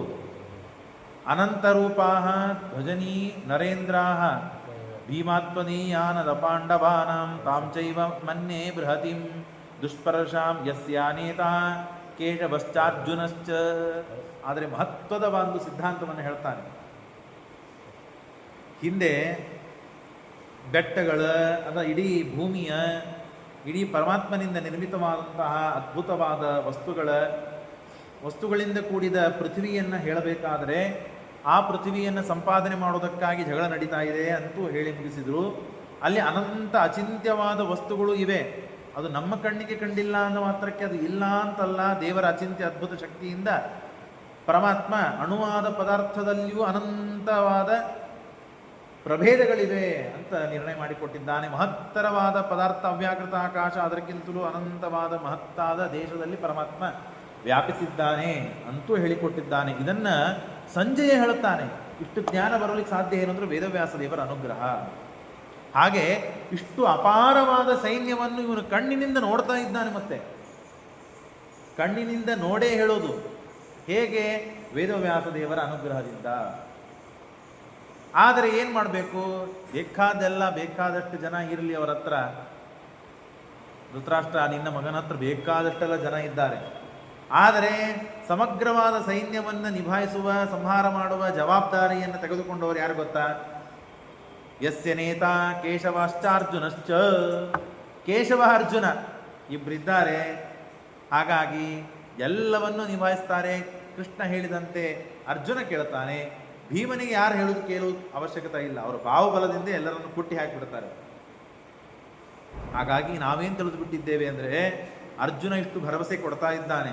ಈ ಭರವಸೆಯನ್ನು ಕೊಟ್ಟಿದ್ದನ್ನು ಸಂಜಯ ಧೃತರಾಷ್ಟ್ರನ ಮುಂದೆ ಹೇಳ್ತಾ ಇದ್ದಾನೆ. ಹೀಗೆ ಅವನಿಗೆ ಮನಸ್ಸಿನಲ್ಲಿ ಸಂದೇಹ ಬಂತು.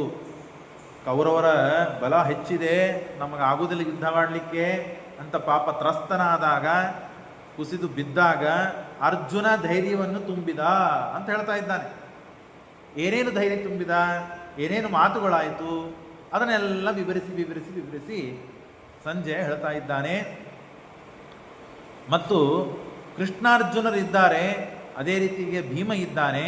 ಹಾಗಾಗಿ ಯಾವ ಸಮಸ್ಯೆ ಈ ಕಡೆಗೆ ಇಲ್ಲೇ ಇಲ್ಲ. ವ್ಯೂಹಂ ಭೀಷ್ಮೇಣ ಚೋ.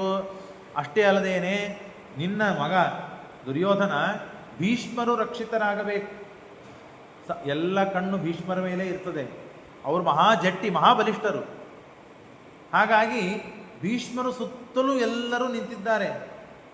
ಭೀಷ್ಮರು ನಿಂತು ಯುದ್ಧ ಮಾಡಬೇಕು. ಆದರೆ ಭೀಷ್ಮನಿಗೆ ಯಾವ ತೊಂದರೆಗಳಾಗಬಾರದು. ಹಾಗಾಗಿ ಆ ವಿಚಾರವನ್ನು ಮಾಡಿ ಭೀಷ್ಮರಿಗೆ ಯಾವ ತೊಂದರೆ ಆಗಬಾರದು ಅಂತ ಹೇಳಿ ಬಹಳ ಸುವ್ಯವಸ್ಥೆಯನ್ನು ಮಾಡಿದ್ದಾನೆ ದುರ್ಯೋಧನ. ಇಷ್ಟೆಲ್ಲ ಇದೆ. ಆದರೆ ತತ್ಪ್ರಸಾದಾಧಿ ತ್ರೈಲೋಕ್ಯಂ ಪ್ರಾಪ್ತಂ ಶಕ್ರಾದಿಭಿಸ್ಸುರೈ.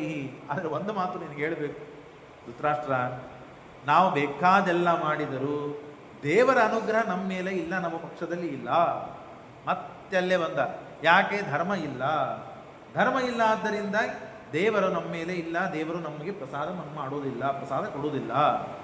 ತತ್ಪ್ರಸಾದಾಧಿ, ಆ ಭಗವಂತನ ಪ್ರಸಾದದಿಂದ ಪ್ರಾಪ್ತಂ ಶಕ್ರಾದಿಭಿಸ್ಸುರೈಹಿ, ಎಲ್ಲ ಶಕ್ರಾದಿಗಳು, ಈ ಭೀಮಾದಿಗಳು ಆರಾಮಾಗಿ ಗೆದ್ದು ಬಿಡುತ್ತಾರೆ.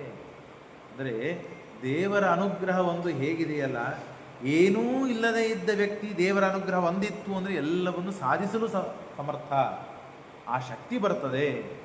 ಹಾಗಾಗಿ ಈ ದೇವರ ಅನುಗ್ರಹವನ್ನು ಪಡಿಬೇಕೋ ಬೇಡ? ನಾವು ಅವಶ್ಯವಾಗಿ ಪಡಿಲೇಬೇಕು.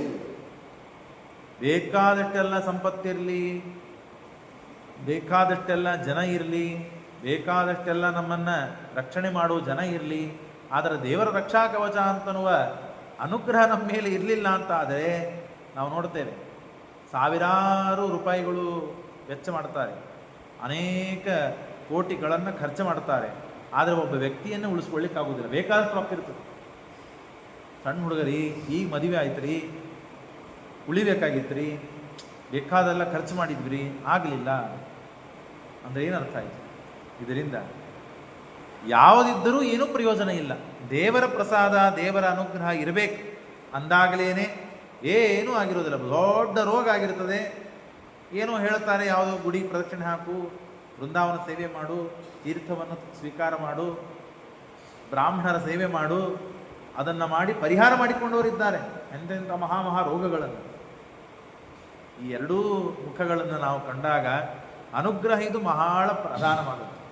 ಪ್ರಾರಬ್ಧ ಕರ್ಮ ಅವೆಲ್ಲ ಇರೋದೇ ಇಲ್ಲ ಎಲ್ಲರಿಗೂ, ಅವೆಲ್ಲ ತಕ್ಕ ಮಟ್ಟಿಗೆ ಕಮ್ಮಿ ಆಗಲೇಬೇಕು, ಆಗ್ತದೆ.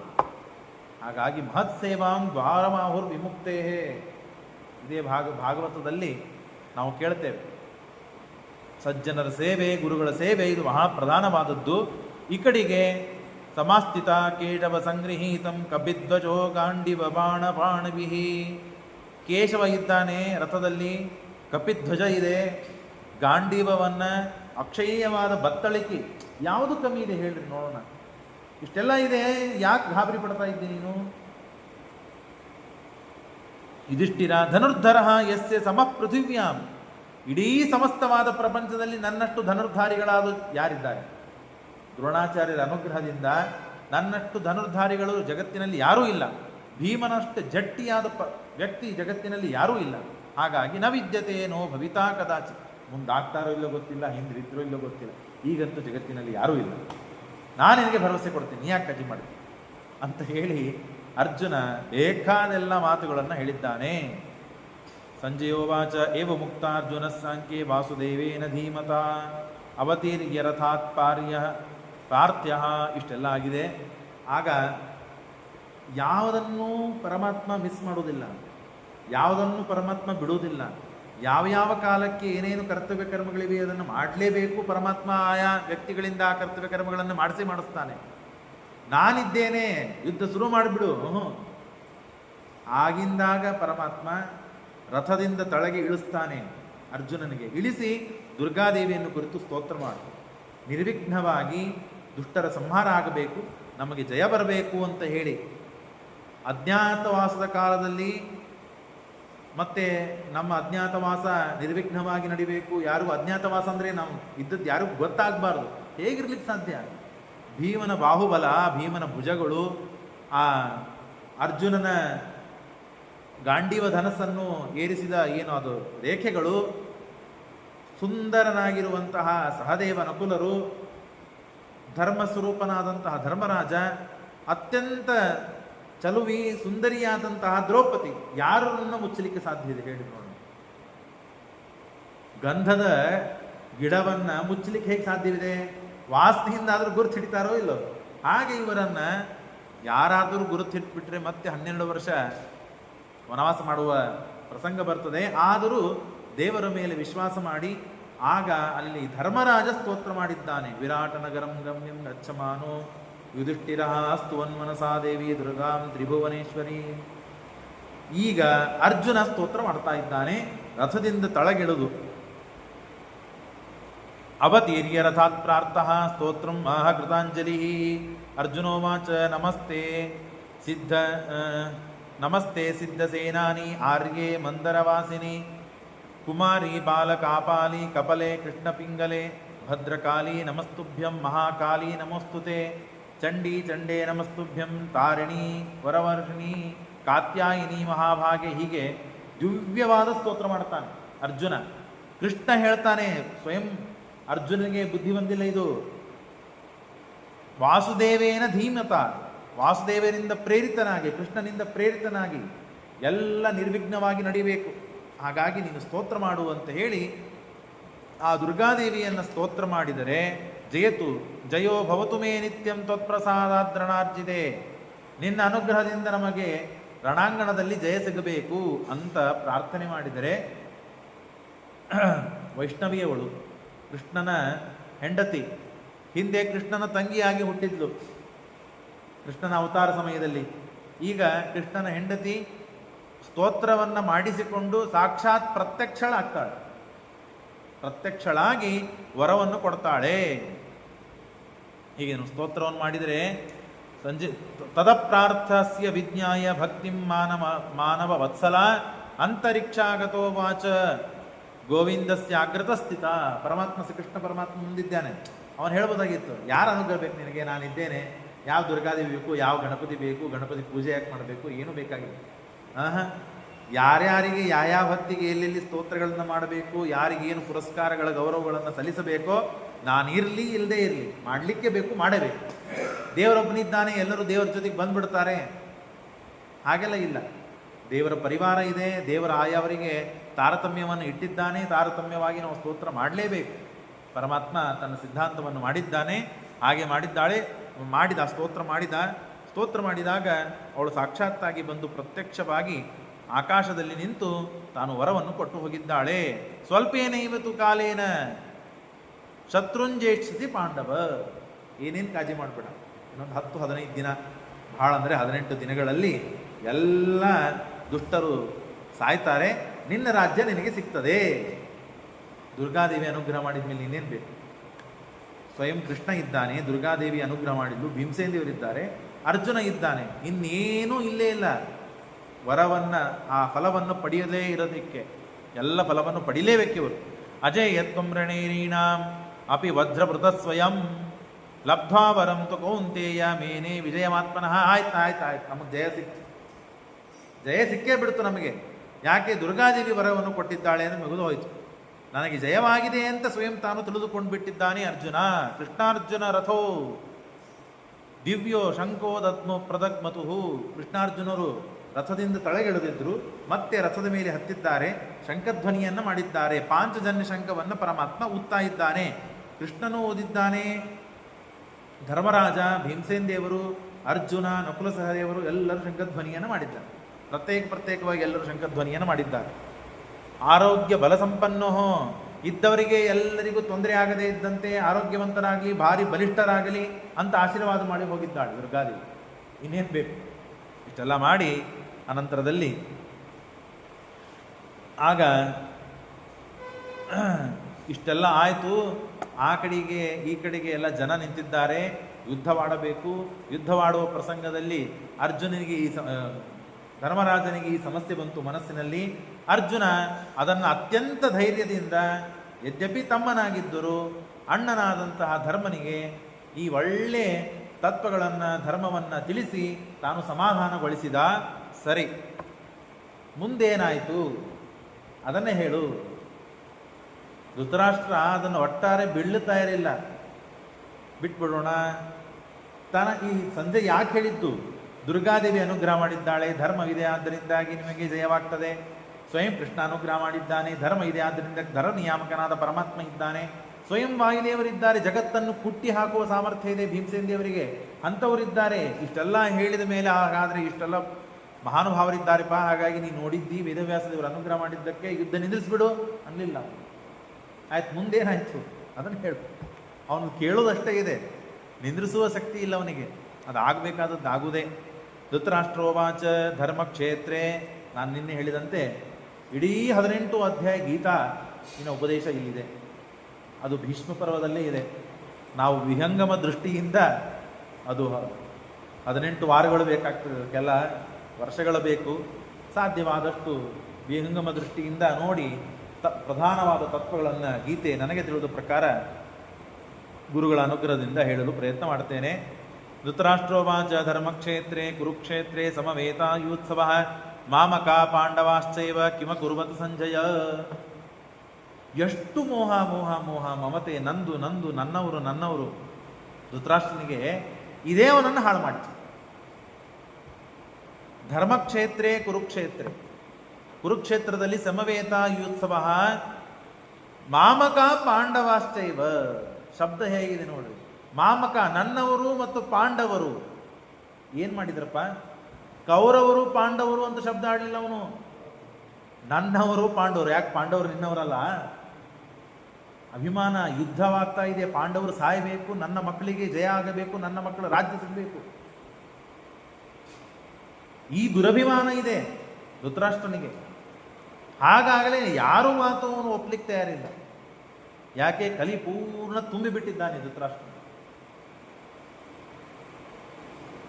ಹೀಗೆ ಮಾಡಿದರೆ, ಆದರೆ ಪಾಂಡುರಾಜ ಎಂದೂ ಹೀಗೆ ಮಾಡಲಿಲ್ಲ, ಧರ್ಮರಾಜ ಎಂದೂ ಹೀಗೆ ಮುಂದೇನೂ ಕೂಡ ರಾಜ್ಯ ಸಿಕ್ಕಾದ ಮೇಲೂ ಎಷ್ಟೋ ದಿನಗಳು, ವರ್ಷಗಳ ಕಾಲ ಮತ್ತೆ ರಾಜ್ಯದಲ್ಲಿ ಇದ್ದಾಗ ನನ್ನ ತಂದೆ ಸ್ಥಾನದಲ್ಲಿ ಇದ್ದಾನೆ ಅಂತ ಹೇಳಿ ರಾರಸೂಯಾಗವನ್ನು ಮಾಡಬೇಕಾದಾಗ ಅಥವಾ ಮುಂದೆ ಹಣ ಸಂಪಾದನೆ ಮಾಡಿದಾಗ ಸಿಂಹಾಸನ ಮೇಲೆ ಆಗಲು ಧರ್ಮರಾಜ ಕೂಡಲಿಲ್ಲ. ಅವನನ್ನೇ ಕೂಡಿಸಿ ಎಲ್ಲ ಸಂಪತ್ತನ್ನು ಕಾಲಿಗೆ ಹಾಕಿದ್ದಾನೆ. ಧರ್ಮ ರಕ್ಷಣೆಯಾಗಬೇಕು, ಧರ್ಮ ಸ್ಥಾಪನೆಯಾಗಬೇಕು, ಅಧರ್ಮ ನಾಶವಾಗಬೇಕು ಅಂತ ಯಾವಾಗಲೂ ಕಳಕಳಿ ಇದ್ದವರು ಪಾಂಡವರು. ಇವನು ನನಗೆ, ನನ್ನವರು, ನನ್ನ ಮಕ್ಕಳಿಗೆ ಸಿಗಬೇಕು, ಸ್ವಾರ್ಥ ಸ್ವಾರ್ಥ ಸ್ವಾರ್ಥದಲ್ಲಿ ಸತ್ತವನು ಧೃತರಾಷ್ಟ್ರ. ಹಾಗಾಗ್ಲೇನೆ ಅಪಸವ್ಯದಿಂದ ಅನ್ನವನ್ನು ಕೊಡ್ತಾ ಇದ್ರು ಪಿಂಡದಂತೆ. ಈಗಾದರೂ ನೀವು ಬುದ್ಧಿ ಬರಲಿ, ವೈರಾಗ್ಯ ಬರಲಿ, ಭೀಮಸೇನರು ಕೊಡ್ತಾ ಇದ್ರು, ನೀವು ಕೇಳ್ತೀರಿ ಕಥೆಗಳನ್ನು. ಆಗ ಬಂದು ವಿದುರ ಬೈದು ಕಳಿಸಿದ್ದಕ್ಕೆ ಕಾಡಿಗೆ ಹೋಗಿ ಸಾಧನೆ ಮಾಡಿಕೊಂಡು ತನ್ನ ಲೋಕವನ್ನು ಸಾಧಿಸಿಕೊಂಡ. ಎಷ್ಟರ ಮಟ್ಟಿಗೆ ಬುದ್ಧಿ ಹಾಳಾಗಿ ಹೋಗ್ತೀನಿ. ಕೆಲವರಿಗೆ 1 ವರ್ಷ, ಕೆಲವರು 2 ವರ್ಷ, ಕೆಲವರಿಗೆ 3 ವರ್ಷ, ಕೆಲವರಿಗೆ ಜನ್ಮ ಪೂರ್ತಿ, ಕೆಲವರಿಗೆ ಅನಂತ ಜನ್ಮಗಳಲ್ಲಿ ಬುದ್ಧಿ ಬರುವುದಿಲ್ಲ. ಯಾಕೆ? ಹಾಗೆ ಇರ್ತದೆ ಅವರ ಯೋಗ್ಯತೆ. ಅದು ಧೃತರಾಷ್ಟ್ರ ಸಾಮಾನ್ಯನಾದವನಲ್ಲ, ಹೀಗೆ ಆಗಬಾರ್ದಾಗಿತ್ತು, ಆದರೂ ಆಗಿ ಹೋಗ್ತಾ ಇದೆ. ಮಾಮಕ ಪಾಂಡವಾಶ್ಚೈವ, ನನ್ನವರಿಗೂ ಮತ್ತು ಪಾಂಡವರು ಕಿಮ ಕುರುವತ ಸಂಜಯ, ಏನು ಮಾಡ್ತಾ ಇದ್ದಾರೆ ರಣಾಂಗಣದಲ್ಲಿ ತಿಳಿಸು. ಆಗ ಸಂಜಯ್ ಹೇಳ್ತಾನೆ, ದುಷ್ಟ್ವಾತು ಪಾಂಡವಾನೀಕಂ ಯೂಢಂ ದುರ್ಯೋಧನಸ್ತತ ಆಚಾರ್ಯಂ ಉಪಸಂಗಮ್ಯ ರಾಜಾ ವಚನಮಬ್ರವೀ. ಆಗ ಭೀಷ್ಮೇಮಾಭಿರಕ್ಷಂತು ಭವಂತ್ಯಃ. ಅಶ್ವತ್ಥಾಮ ಎಲ್ಲ ಜನ ನಿಂತಿದ್ದಾರೆ, ಎಲ್ಲರ ಲೀಸ್ಟನ್ನು ಕೊಡ್ತಾರೆ, ಯಾರ್ಯಾರು ಏನೇನು ಏರಿದ್ದಾರೆ, ಯಾರು ಏನು ಮಾಡ್ತಾ ಇದ್ದಾರೆ, ಏನು ಎಲ್ಲ ಹೇಳ್ತಾರೆ, ಭಾಳ ಇದೆ.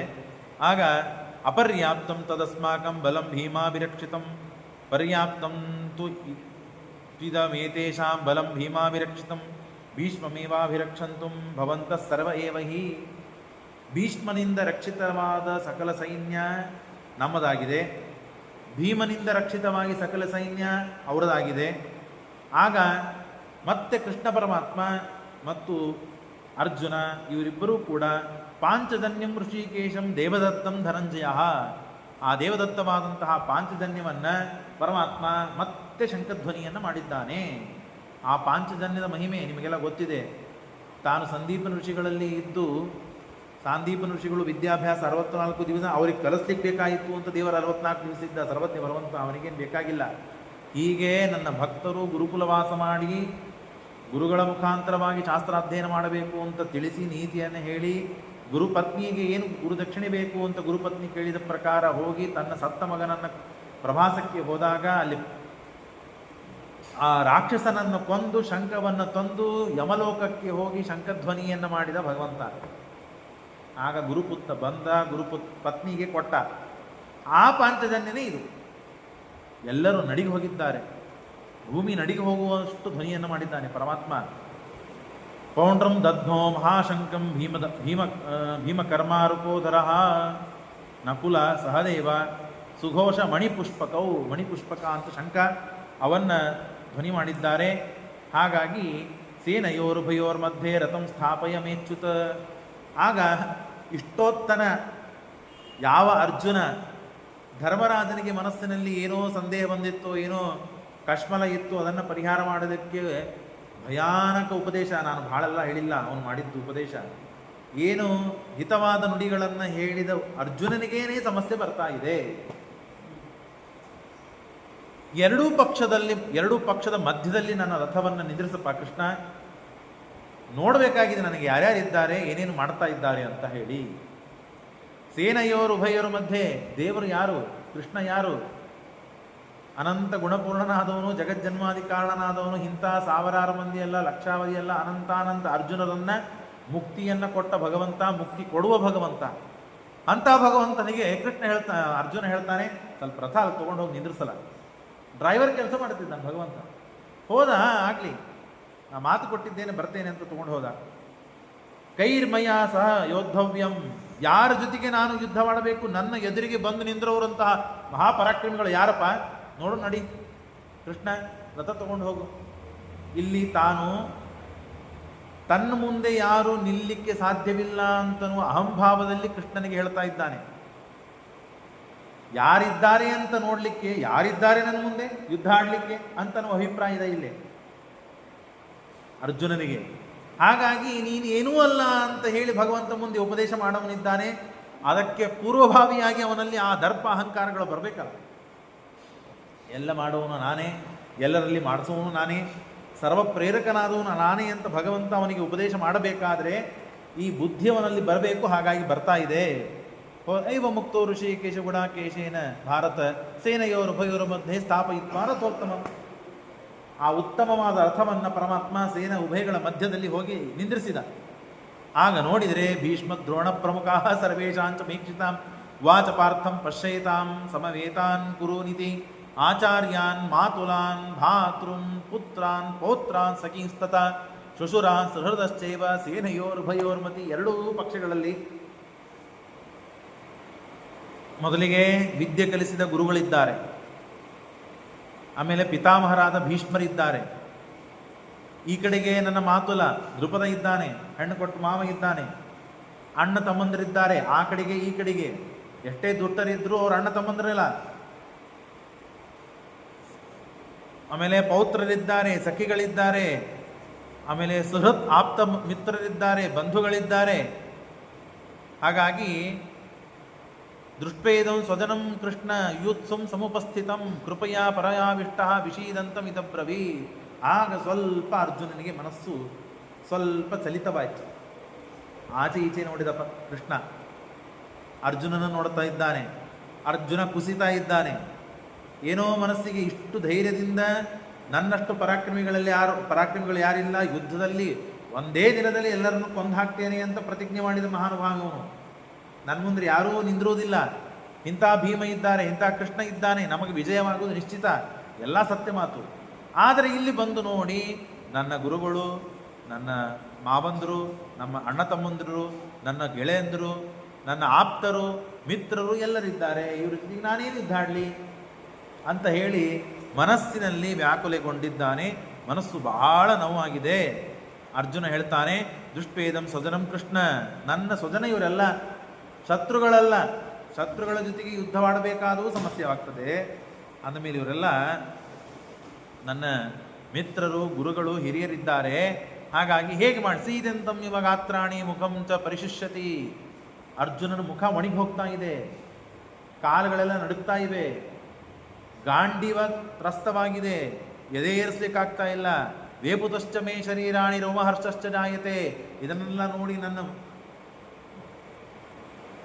ಮೈ ಎಲ್ಲ ನಡುಗ್ತಾ ಇದೆ, ರೋಮಹರ್ಷವಾಗ್ತಾ ಇದೆ. ಹಾಗಾಗಿ ನಚ ಶ್ರೇಯೋನು ಪಶ್ಯಾಮಿ ಹತ್ವಾ ಸುಧನಮಾವಹೇ. ಏನು ಮಾಡಲಿ ನಾನು? ರಾಜ್ಯವನ್ನು ಸಂಪಾದನೆ ಮಾಡಿ, ಇವ್ರನ್ನೆಲ್ಲ ಕೊಂದು ರಾಜ್ಯವನ್ನು ಸಂಪಾದನೆ ಮಾಡಿ ಏನು ಗಳಿಸುವುದಿದೆ ನನಗೆ? ಎಲ್ಲರೂ ಕೂಡಿ ಆರಾಮಾಗಿದ್ದರೆ ಎಲ್ಲ ಸಂತೋಷವಾಗಿರೋದು. ನಾನು, ನನ್ನ ಮಕ್ಕಳು, ನನ್ನ ಗೆಳೆಯಂದರು, ನನ್ನ ಅಣ್ಣ ತಮ್ಮಂದರು, ನನ್ನ ಮಾವ, ನನ್ನ ಅತ್ತಿ, ಗುರುಗಳು, ಹಿರಿಯರು ಎಲ್ಲ ಜೊತೆ ಕೂಡಿ ರಾಜ್ಯ ನಡೆಸಿದರೆ ಏನೋ ಸುಖ ಇದೆ, ಏನೋ ಸಮಾಧಾನ ಇದೆ, ಅದರಿಂದ ಶ್ರೇಯಸ್ಸಾಗ್ತದೆ. ಇವ್ರನ್ನೆಲ್ಲ ಕೊಂದು ರಾಜ್ಯ ತಗೊಂಡು ನಾನೇನು ಮಾಡಲಿ ಅಂತ ಬುದ್ಧಿ ಬಂತು ಇವನಿಗೆ. ಈಗೆಲ್ಲ ನಮಗೆ ಆಗ್ತಾ ಇರ್ತದೆ ಆವಾಗ ಸ್ವಕರ್ಮಗಳನ್ನು ಬಿಟ್ಟು. ಏನು ಇಷ್ಟೆಲ್ಲ ಮುಂಜಾನಿಂದ ಸಾಯಂಕಾಲ ತಪಸ್ಸು, ಪಾರಾಯಣ, ಪೂಜೆ, ಊಟ, ನೈವೇದ್ಯ, ವೈಷ್ಣವ, ಹೋಮ, ಪುರಾಣ, ಯಜ್ಞ, ದಾನ ಮಾಡಿ ಏನು ಮಾಡೋದಿದೆ? ಯಾರು ಉದ್ಧಾರ ಆಗ್ಯಾರ್ರಿ? ಯಾವಾಗೋ ಬುದ್ಧಿ ಬಂದ್ಬಿಡ್ತದೆ, ಕೆಲವೊಮ್ಮೆ ಹೀಗೆ ಬರ್ತಿರ್ತದೆ. ಯಾಕೆ ಕೊಡಬೇಕು ರೀ 4 ತಾಸು ಕೇಳಲಿಕ್ಕೆ ಹೊಗೆ ಮಳೆ ಥಂಡಿ ಯಾವುದಿದ್ರೂ ಕಾರ್ತಿಕ್ ಮಾಸ ಅಂತಾರೆ ನೋಡ್ರಿ. ವೈಶಾಖ ಮಾಸದಾಗ ಮುಂಜಾನೆ 4 ಗಂಟೆಗೆ ಎದ್ದು ಸ್ನಾನ ಮಾಡ್ಲಿಕ್ಕೆ ಹೇಳಿದ್ರೆ ನಮ್ಗೆ ಏನು ಸಮಸ್ಯೆ ಆಗ್ತದೆ? ಥಂಡಿ ಇರ್ತಿದ್ದಿಲ್ಲ, ಬ್ಯಾಸಿಗೆ ಅದು. ಕಾರ್ತಿಕ್ ಮಾಸ ಥಂಡಿ ಇರ್ತದೆ, ಕಾರ್ತಿಕ್ ಸ್ನಾನ ದೀಪ ಹಚ್ಚಿದಂತ ಅಂದರೆ ಇವರು ಯಾರು ಉಪದೇಶ ಮಾಡೋರು ಇದ್ದಾರಲ್ಲ, ನಮಗೆಲ್ಲ ತ್ರಾಸಾಗಲಿ ಅಂತ ಹೀಗೆಲ್ಲ ಮಾಡ್ತಾರೆ ಉಪದೇಶ. ಮನೆ ಯಾರೋ ಪ್ರಶ್ನೆ ಕೇಳಿಕತ್ತಿದ್ರು, ಅಲ್ಲಪ್ಪ ಹಾಗಲ್ಲ, ದೇಹ ದಂಡನ ಆಗಬೇಕು. ದೇಹಕ್ಕೆ ದಂಡನೆ ಯಾವಾಗ ಕೊಡು? ಭೋಗ ಮಾಡಲಿಕ್ಕೆ ಇದ್ದದ್ದಲ್ಲ ದೇಹ ಇದು. ಬ್ಯಾಸಿಗೆ ಒಳಗೆ ಸ್ನಾನ ಮಾಡೋದ್ರೆ ಯಾರಾದರೂ ಮಾಡ್ತಾರೆ. ಥಂಡಿ ಒಳಗೆ ಮಾಡಿದರೇನೆ ಶ್ರೀಮದಾಚಾರ್ಯರು ಬದ್ರಿಯಲ್ಲಿ ಅರುಣೋದಯಕ್ಕೆ ಅಂಥ ಬರ್ಫ್ ನೀರಲ್ಲಿ ಸ್ನಾನ ಮಾಡಿದ್ರು. ಅವ್ರಿಗೇನು ಕಾರಣ ಇತ್ತು? ದೇಹ ದಂಡನ ಪ್ರಧಾನ. 15 ದಿವಸಕ್ಕೊಮ್ಮೆ ಉಪವಾಸ ಮಾಡಬೇಕು. ಯಾಕೆ? 15 ದಿವಸಗಳ ಕಾಲ, 14 ದಿನಗಳ ಕಾಲ ಪರಮಾತ್ಮ ನಿನ್ನ ದಯೆಯಿಂದ ಸಿಕ್ಕದ್ದೆಲ್ಲ ಕರೆದದ್ದು, ಹೊರದದ್ದು, ಖಾರ, ಸಿಹಿ, ಉಪ್ಪು ಎಲ್ಲ ಕಟ್ಟಿದ್ದೀನಿ, ಸಿಗ್ತಾಯಿದೆ, ಎಲ್ಲ ಸಮೃದ್ಧವಾಗಿ ತಿಂದಿದ್ದೇನೆ ನಿನ್ನ ದಯೆಯಿಂದ. ನಿನ್ನ ಸಲುವಾಗಿ ನೀನು ನಿನ್ನ ಅನುಗ್ರಹದಿಂದ 1 ದಿವಸ ಆದರೂ ನಿನ್ನ ಸಲುವಾಗಿ ಬಿಡ್ತೇನೆ, ಉಪವಾಸ ಮಾಡ್ತೇನೆ ಅಂತ ಮಾಡುವ ದೇಹ ದಂಡನ ಕ್ರಮ ಅದು. ವರ್ಷದಲ್ಲಿ 12 ತಿಂಗಳುಗಳು, ಅದರೊಳಗೆ 8 ತಿಂಗಳು ಆರಾಮಾಗಿ ಎಲ್ಲ ವಿಧವಾದ ಭೋಗಗಳನ್ನು ಮಾಡುತ್ತೇವೆ. 4 ತಿಂಗಳು ಮಾತ್ರ ಚಾತುರ್ಮಾಸ ಇರ್ತದೆ. ಹಾಗೂ ನಾವು ಮಾಡುವುದಿಲ್ಲ. ಅಂದರೆ 8 ತಿಂಗಳ ಕಾಲ ದೇವರು ಭೋಗವನ್ನು ಮಾಡಿಸಿದ್ ನಾನು ನನ್ನ ಕಡೆಯಿಂದ. ಇದರಿಂದ ಯಾಕೆ ಮಾಡಬೇಕು ಅಂತ ಕೇಳ್ತಾರೆ. ಯಾಕೆ ಮಾಡಬೇಕು? ಮೊಸರು, ಕೆಲವರಿಗೆ ಹಾಲು ಇಲ್ಲ ಅಂದರೆ ಚಹಾ ನಡೆಯಂಗಿಲ್ಲ, ಹಾಗಾಗಿ ಅದನ್ನೂ ಮಾಡ್ತಾರೆ. ಸ್ವಲ್ಪ ನಡೀತದೆ, ಮುಂಜಾನೆ ಒಮ್ಮೆ ನಡೀತದೆ, ಆಮೇಲೆ ಬಿಟ್ಬಿಡ್ತು ಮುಂಜಾನೆ. ಅಂದರೆ ಮನುಷ್ಯ ದಣಿಲಿಕ್ಕೆ ಬೇಡ. ಶಾಸ್ತ್ರ ಅದೇ ಹೇಳುತ್ತದೆ, ಸುಖಮಿಚ್ಛಂತಿಗೆ ಮೂಢಾಹ ನೇಚ್ಛಂತಿ ಸುಖ ಸಾಧನಂ. ಆರಾಮಾಗಿರ್ಬೇಕಂತ ಮನುಷ್ಯ. ಹೌದು, ಆರಾಮಾಗಿ ಇರಬೇಕು, ಆದರೆ ಆರಾಮಾಗಿ ಇರಲಿಕ್ಕೆ ಬೇಕಾದ ಸಾಧನೆ ಮಾತ್ರ ಬೇಡ. ಸಾಧನೆ ಕಷ್ಟ ಇದೆಯಲ್ಲ, ಸಾಧನೆ ಮಾಡಿದರೆ ಕಷ್ಟ ಆಗ್ತದೆ, ಹಾಗಾಗಿ ಮಾಡೋದು ಬೇಡ. ಇದು ತಪಸ್ವಿಗಳ ಲಕ್ಷಣ ಅಲ್ಲ, ಜ್ಞಾನಿಗಳ ಲಕ್ಷಣ ಅಲ್ಲ, ಹಿತೇಶಿಗಳ ಲಕ್ಷಣ ಅಲ್ಲ, ದೇವರ ಭಕ್ತರ ಲಕ್ಷಣ ಅಲ್ಲ ಅಂತ ಹೇಳ್ತದೆ ಶಾಸ್ತ್ರ. ನೋಡ್ರಿ, ಯಾರು ಜ್ಞಾನಿಗಳಂತ ಸಮಯ ಆಗ್ತಾ ಬಂತು, ಯಾರು ಜ್ಞಾನಿಗಳಂತಿದ್ದಾರೆ, ಯಾರು ತಪಸ್ವಿಗಳಂತಿದ್ದಾರೆ, ಯಾರನ್ನು ನಾವು ಆರಾಧನೆ ಮಾಡ್ತೇವೆ, ಅವರು ಎಂದು ಸುಖವನ್ನು ಅನುಭವಿಸಿದ್ದಾರೆ ಹೇಳಿ. ಈಗ ಜಗತ್ ಪ್ರಸಿದ್ಧರಾದ ರಾಯರಿದ್ದಾರೆ, ಹಾಗಾಗಿ ಅವರನ್ನು ತೆಗೆದುಕೊಳ್ಳುತ್ತೇನೆ ನಾನು. ಎಂದಾದರೂ ಪುರೇ ಶ್ರೀಕಂಠ ಸಮೃದ್ಧ ತಿಂದವರು ನೀವು ನೋಡಿರೇನವರು? ಇತಿಹಾಸದಲ್ಲಿ ಕಂಡಿದೆ. ಚಂದಾಗಿ ಅಭ್ಯಂಗ ಸ್ನಾನ ಮಾಡಿ ಆರಾಮಾಗಿ, ನಾವು ಏನಂತ ದೀಪಾವಳಿ ದಿವಸ ಅಭ್ಯಂಗ ಸ್ನಾನ ಮಾಡಿ ಎಲ್ಲ ಭಕ್ಷ್ಯಭೋಗ್ಯಗಳನ್ನು ಊಟ ಮಾಡ್ತೀವಿ, ಹಾಗಾದ್ರೆ ಎಂದಾದರೂ ಮಾಡಿದ್ದು ನೋಡಿರೇನು? ಮಣಿಗೆ ಊಟ ಮಾಡಿದ್ದು ಕೇಳಿರೇನು? ಭಾರಿ ವೈಭವದಿಂದ ಮತ್ತೆ ಕಾರು, ಮನಿ, ಹಂಸದ ತೂಲಿಕಾ ಅವು ಇವು ಇಟ್ಕೊಂಡು ಇದ್ದವ್ರು ಇದ್ದಾರೆ ನೋಡಿರೇನು? ಇಲ್ಲ. ಹರಿದಿದ್ದ ಹಾಬಳಿಯನ್ನು ಗಂಟು ಕಟ್ಕೊಂಡು ಉಟ್ಕೊಂಡಾರಲ್ಲ. ದೇವರಿಗೆ ಒಂದು ತಮ್ಗೆ, ಅದು ತಾಮ್ರದ್ದು ಕರಿಯಾದ ತಮ್ಗೆಯಲ್ಲಿ ನೀರು ಹಾಕಿ, ತುಳಸಿ ಹಾಕಿ ದೇವರಿಗೆ ನೈವೇದ್ಯ ಮಾಡಿ ವಾರಾನುಗಟ್ಟಲೆ ನೀರು ಕುಡಿದು ಬದುಕಿದವರು. ಒಂದು ಯುಗಾದಿ ಬಂತು ಅಂದರೆ ಆಗ ಮತ್ತು ಸ್ವಾಮಿಗಳು ಯಾರು ಇರುತ್ತಿದ್ರು ಅವರು ಕೈಯಲ್ಲಿ ಎಣ್ಣೆ ಹಾಕ್ತಾ ಇದ್ರು. ಆಗ ಒಂದು ವಾರಕ್ಕಲ್ಲ, ತಿಂಗಳಿಗಲ್ಲ, ವರ್ಷಕ್ಕೊಮ್ಮೆ ತಲೆಗೆ ಎಣ್ಣೆ ಅವರಿಗೆ. ಅವ್ರ ಇತಿಹಾಸದಲ್ಲಿ ಬರ್ತದೆ, ತೈಲಾಭ್ಯಂಗಂ ವತ್ಸರ ಏಕವಾರ. ಆವಾಗ ಒಂದು ವಸ್ತ್ರ, ಆ ವಸ್ತ್ರನೇ ವರ್ಷ ತುಂಬ ಬಳಸಬೇಕು. ಅವರು ತಪಸ್ಸಿನಿಂದ ಏನೂ ಗಳಿಸ್ಲಿಕ್ಕೆ ಆಗ್ತಾ ಇದ್ದಿದ್ದಿಲ್ಲ ಅಂತಿಲ್ಲ. ಜ್ಞಾನ ಬೇಕಾದಷ್ಟಿತ್ತು, ತಪಸ್ಸು ಬೇಕಾದಷ್ಟಿತ್ತು. ಅವರೆಲ್ಲ ದಾರಿದ್ರ್ಯ ಕೇಳಿ ಪಡೆದದ್ದು. ನಾನು ದರಿದ್ರ ಆಗಬೇಕು. ಯಾಕೆ? ಹಣ ಬಂತು ಅಂದರೆ ವೈರಾಗ್ಯ ಹೋಗಿಬಿಡುತ್ತದೆ. ಈಗ ನಾವು ಬೇಕಾದೆಲ್ಲ ಕವಚ, ಅದು ಇದು ಎಲ್ಲ ಬೇಕಾದೆಲ್ಲ ಮಾಡ್ತೇವೆ. ನಾವು ಮಾಡಿದ್ದೀವಿ ಅಂತ ಅವ್ರು ತೊಗೊಂಡಿಲ್ಲ, ಅವ್ರಿಗೆ ಬೇಕು ಅಂತ ತೊಗೊಂಡಿಲ್ಲ. ಅವಾಗ ಅವ್ರಿಗೆ ಇಚ್ಛೆ ಇತ್ತು ಅಂದ್ರೆ ಅವ್ರು ಮಾಡ್ಕೊಳ್ತಾ ಇದ್ರು. ಅವ್ರಿಗೆ ಇಚ್ಛೆ ಇದ್ದದ್ದೇನು? ವೈರಾಗ್ಯದಿಂದ ಇರಬೇಕು, ಜ್ಞಾನ ಸಂಪಾದನೆ ಮಾಡಬೇಕು, ತಪಸ್ವಿಗಳಾಗಬೇಕು. ಹಾಗಾಗಿ ಅವ್ರ ಹೆಸರಿನಿಂದ ನಾವು ಪ್ರಾರ್ಥನೆ ಮಾಡಿದರೂ ಅವರ ತಪಸ್ಸಿನಿಂದ ನಮಗೆಲ್ಲ ಫಲ ಸಿಗ್ತದೆ. ಹಾಗಾಗಿ ತಪಸ್ವಿಗಳು ಅಂತ ಯಾರಿದ್ದಾರಲ್ಲ, ಅವ್ರಿಗೆಲ್ಲವನ್ನು ಬಿಟ್ಟದ್ದಕ್ಕೆ ಅವರು ತಪಸ್ವಿಗಳಂತ ಆಗ್ತಾರೆ. ಎಲ್ಲ ಕಾಮ, ನಾನು ಹೇಳಲಿಕ್ಕೆ ಬೇಕಾದದ್ದೇನು ಅಂದರೆ, ನಮಗೆ ಆ ವಿಶ್ವಾಸ ಬರಬೇಕು, ಆ ನಂಬಿಕೆ ಬರಬೇಕು. ಏನಾಗುವುದಿಲ್ಲ. ಒಂದು ದಿವಸ ಕರೆದಿದ್ದೋ ಹುರಿದಿದ್ದೋ ಅಥವಾ ಭಕ್ಷ್ಯ ಭೋಜ್ಯಗಳನ್ನು ಬಿಟ್ಟರೆ ಏನಾಗೋದಿದೆ? ಏನಾಗೋದಿಲ್ಲ. ಒಂದು ದಿವಸ ಉಪವಾಸ ಮಾಡಿದರೆ ಏನಾಗೋದಿದೆ? ಸಣ್ಣ ಸಣ್ಣ ಹುಡುಗರು 2-2 ದಿವಸಗಟ್ಟಲೆ ಉಪವಾಸ ಮಾಡ್ತಾರೆ. ನಾವೇ ವಿದ್ಯಾರ್ಥಿಗಳಿದ್ದಾಗ ಆ ವಾತಾವರಣ ಇರಬೇಕು. ಒಬ್ಬರ ಮನೆಯಲ್ಲಿ ಯಾರೋ ಶಾಬುದಾನಿ ಕಿಚಡಿ ತಿಂದುಬಿಟ್ರೆ ಮುಗಿದೋಯ್ತು, ತಿಂದುಬಿಡುತ್ತಾನೆ. ಹೇಳೋ ತಾತ್ಪರ್ಯ ಆ ವಾತಾವರಣ, ಆ ಪ್ರಜ್ಞೆ, ಆ ವಿಶ್ವಾಸ, ಆ ದೇವರ ಮೇಲೆ ನಂಬಿಕೆ, ಏನೋ ನಮ್ಮ ಧರ್ಮವನ್ನು ಮಾಡಬೇಕು ಅಂತ ದೃಢವಾದ ಸಂಕಲ್ಪ ನಮ್ಮಲ್ಲಿ ಬರಬೇಕಾದರೆ ಈ ಇತಿಹಾಸಗಳನ್ನು, ಚಾರಿತ್ರ್ಯವನ್ನು, ದೊಡ್ಡವರ ಹಿರಿಯರ ಉಪದೇಶವನ್ನು ನಾವು ಮೇಲಿಂದ ಮೇಲೆ ಕೇಳ್ತಾ ಇದ್ದರೆ ಮಾಡಬೇಕಂತ ಅನಿಸ್ತದೆ. ಅಥವಾ ಹೀಗೆಲ್ಲ ನಿಯಮಗಳು, ಹೀಗೆಲ್ಲ ವ್ರತಗಳು, ಹೀಗೆಲ್ಲ ತಪಸ್ಸುಗಳು ಇವೆಯಾ ಅಂತಾದರೂ ಕೇಳಲಿಕ್ಕೆ ಸಿಕ್ತು. ಅದು ದೇವರು ಇವತ್ತಿಲ್ಲೋ ನಾಳೆ ನಮ್ಮ ಕಡೆಯಿಂದ ಆ ಕರ್ಮಗಳನ್ನು ಮಾಡಿಸ್ತಾನೆ. ಹಾಗಾಗಿ ನಾನು ಹೇಳಲಿಕ್ಕೆ ಬಂದದ್ದು, ಆ ತಪಸ್ಸು ಮಾಡಿದರೇನೆ ಎಲ್ಲ ಸಾಧ್ಯವಿದೆ, ಇಲ್ಲದಿದ್ರೆ ಸಾಧ್ಯವಿಲ್ಲ. ಅಂಥ ತಪಸ್ವಿಗಳಾದವರಿಗೂ ಈ ಸಮಸ್ಯೆ ಬರ್ತದೆ. ಅಂಥ ತಪಸ್ವಿಗಳಾದವರಿಗೂ ಕೂಡ ಅರ್ಜುನ ಎಲ್ಲ ಉಪದೇಶ ಮಾಡಿದ್ದಾನೆ, ಅವನು ಉಪದೇಶ ಪಡೆಯುವ ಹಂತದಕ್ಕೆ ಬಂದಿದ್ದಾನೆ. ಉಪದೇಶ ಮಾಡಿದ ವ್ಯಕ್ತಿಯೂ ಕೂಡ ನ ಶಕ್ನೋಮಿ ಅವಸ್ಥಾತುಂ ಭ್ರಮತೀವ ಚ ಮೇ ಮನಃ, ನನ್ನ ಮನಸ್ಸು ಚಲಿತವಾಗ್ತಾ ಇದೆ, ವಿಚಲಿತವಾಗ್ತಾ ಇದೆ, ಏನು ಮಾಡಬೇಕು ಅಂತ ನನಗೆ ತೋಚ್ತಾ ಇಲ್ಲ. ನಿಮಿತ್ತಾನಿ ಚ ಪಶ್ಚಾಣಿ ವಿಪರೀತಾನಿ ಕೇಶವ, ಯಾವುದನ್ನು ಇಟ್ಟುಕೊಂಡು ನಾನು ಯುದ್ಧಕ್ಕೆ ಬಂದಿದ್ನೋ ಅದು ವಿಪರೀತವಾಗಿ ಉಲ್ಟಾ ಹೊಡಿತಾ ಇದೆ. ನನ್ನ ಅಣ್ಣ ತಮ್ಮಂದರು, ನನ್ನ ಬಂಧು ಮಿತ್ರರು ಎಲ್ಲ ಇದ್ದಾರೆ, ಹಾಗಾಗಿ ನಾನು ಯುದ್ಧವಾಡೋದಿಲ್ಲ ಅಂತ ಮನಸ್ಸು ಬರ್ತಾ ಇದೆ. ಏನು ಮಾಡಬೇಕು ನೀನೇ ಹೇಳು. ನ ಚ ಶ್ರೇಯವನು ಪಶ್ಯಾಮಿ ಹತ್ವಾ ಸದನಮಾವೆ, ಇವ್ರನ್ನೆಲ್ಲ ಕೊಂದರೆ ನನಗೆ ಶ್ರೇಯಸ್ ಆಗ್ತದ, ಪುಣ್ಯ ಬರ್ತದ? ಪಾಪಿಷ್ಟ ನನ್ನ ಸಮಾಜ ಮುಂದೆ, ಇತಿಹಾಸ ನನ್ನನ್ನು ಬೈತದೆ. ಏನು ಎಂಥ ದುಷ್ಟ ಇವನು, ತನ್ನ ರಾಜ್ಯ ಸಲುವಾಗಿ ತನ್ನ ಅಣ್ಣ ತಮ್ಮದನ್ನು ಕೊಂದು ಹಾಕಿದ ಅಂತ ಇತಿಹಾಸ ನನ್ನನ್ನು ಬೈಯೋದಿಲ್ವಾ?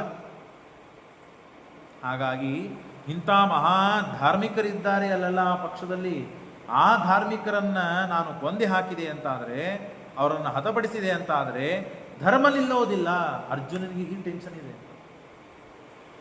ಧರ್ಮ ಸಂಸ್ಥಾಪನೆ ಮಾಡಬೇಕಾದವರು ನಾವು ಧರ್ಮಿಷ್ಠರಾದವರನ್ನೇ ಸಂಹಾರ ಮಾಡಿಬಿಟ್ಟರೆ ಹೇಗೆ ಧರ್ಮ ನಿಲ್ಲುತ್ತದೆ, ಹೇಗೆ ಸ್ಥಾಪಿತವಾಗ್ತದೆ? ಆಚಾರ್ಯ ಪಿತರ ಪುತ್ರಾಂ ತಥೈವ ಚ ಪಿತಾಮಹ, ಆಚಾರ್ಯರಿದ್ದಾರೆ ದ್ರೋಣಾಚಾರ್ಯರು, ಆಚಾರ್ಯರ ಮಗ ಇದ್ದಾನೆ ಅಶ್ವತ್ಥಮಾಚಾರ್ಯರು, ಮತ್ತು ಅವರ ಮಕ್ಕಳಿದ್ದಾರೆ ಪಿತಾಮಹರಾದ ಭೀಷ್ಮರಿದ್ದಾರೆ, ಮಾತುಲಾಹ ಶುಶುರಾಹ ಪೌತ್ರಾಹ, ಈ ಕಡೆಗೆ ನನ್ನ ಬಂಧು ಬಾಂಧವರಿದ್ದಾರೆ. ಅವರೇನು ಸುಮ್ಮನೆ ಕೊಡ್ತಾರಾ? ನಾವು ಈ ಕಡೆ ಅಸ್ತ್ರಶಸ್ತ್ರಗಳ ಪ್ರಯೋಗ ಮಾಡಬೇಕಾದ್ರೆ ಅವರು ಹೊಡಿತಾರೆ, ನಮ್ಮವರಿಗೆ ಬಡದ್ರೆ ಅವರು ಸಾಯ್ತಾರೆ. ಪರಸ್ಪರವಾಗಿ ನಮ್ಮಲ್ಲಿ ನಾವು ಜಗಳಾಡ್ಕೊಂಡು ಸತ್ಬಿಡುದಾ? ಏನಿದು? ನಿಹತ್ಯ ಧಾತರಾಷ್ಟ್ರ ನಕ ಅತಿ ಪ್ರೀತಿ ಸ್ಯಾತ್ ಜನಾರ್ದನ. ಹಾಗಾಗಿ ಪಾಪಮೇವಾಶ್ರಯಾತ್, ಇದರಿಂದ ಬರುವುದೇನಪ್ಪ ಅಂದರೆ ಪಾಪ. ಹಾಗಾಗಿ ಧನುರ್ಧಾರಿ ನಾನಿದ್ದೇನೆ ಅಂತ ಎಲ್ಲರನ್ನು ಕೊಲ್ಲೋದು ಎಲ್ಲ ಪಾಪ ನಾನು ತಲೆಯಲ್ಲಿ ಕಟ್ಕೊಳ್ಳೋದು ಹೀಗಾಗ್ತದೆ ಅಂತ ಹೇಳಿ ಬಹಳ ದುಃಖದಿಂದ ಇದನ್ನೆಲ್ಲ ಅರ್ಜುನ ತಾನು ಹೇಳ್ತಾ ಇದ್ದಾನೆ. ಇಷ್ಟೆಲ್ಲ ನಡೀತಾ ಇದೆ. ಆಗ ಪರಮಾತ್ಮ ಇದ್ರ ಮೇಲೆ ಉಪದೇಶ ಮಾಡಬೇಕು. ಅನೇಕ ಮಾತುಗಳಿದೆ. ಅಶೋಚಾನನ್ವಶೋತಸ್ತ್ವಂ ಪ್ರಜ್ಞಾವಾದಾಂಶ ಭಾಸತೆ ಗತಾಸೂನು ಗತಾಸೂಶ್ಚ ನಾನು ಶೋಚಂತಿ ಪಂಡಿತಾ. ಇನ್ನು 4-5 ದಿನಗಳಿವೆ. ಅದರಲ್ಲಿ ಸಾಧ್ಯವಾದಷ್ಟು ಗೀತೆ ಮುಗಿದು ಇನ್ನು ಮುಂದೇನೂ ಅನೇಕ ಮತ್ತು ಅಧ್ಯಾಯಗಳಿವೆ ಭೀಷ್ಮ ಪರ್ವದಲ್ಲಿ. ಸಾಧ್ಯವಾದಷ್ಟು ನಾನು ಮೊದಲೇ ಹೇಳಿದೆ, ವಿಹಂಗಮ ದೃಷ್ಟಿಯಿಂದ ಯಾವುದೂ ಬಿಡದೇನೆ ಸಾಧ್ಯವಾದಷ್ಟು ಸ್ಪರ್ಶ ಮಾಡ್ತಾ ಅದನ್ನು ತಿಳಿಯುವ ಪ್ರಯತ್ನ ಮಾಡೋಣ ಅಂತ ಹೇಳ್ತಾ ಇವತ್ತಿನ ಭಾಗವನ್ನು ಇಲ್ಲಿ ಮುಗಿಸ್ತೇನೆ. ಶ್ರೀಕೃಷ್ಣ ಅರ್ಪಣಮಸ್ತು. ಯಸ್ಸರ್ವಗುಣ ಸಂಪೂರ್ಣ ಸರ್ವದೋಷ ವಿವರ್ಜಿತ ಪ್ರಿಯತಾಂ ಪ್ರೀತಮೇವಾಲಂ ವಿಷ್ಣೋರ್ಮೇ ಪರಮಸ್ರವತ್.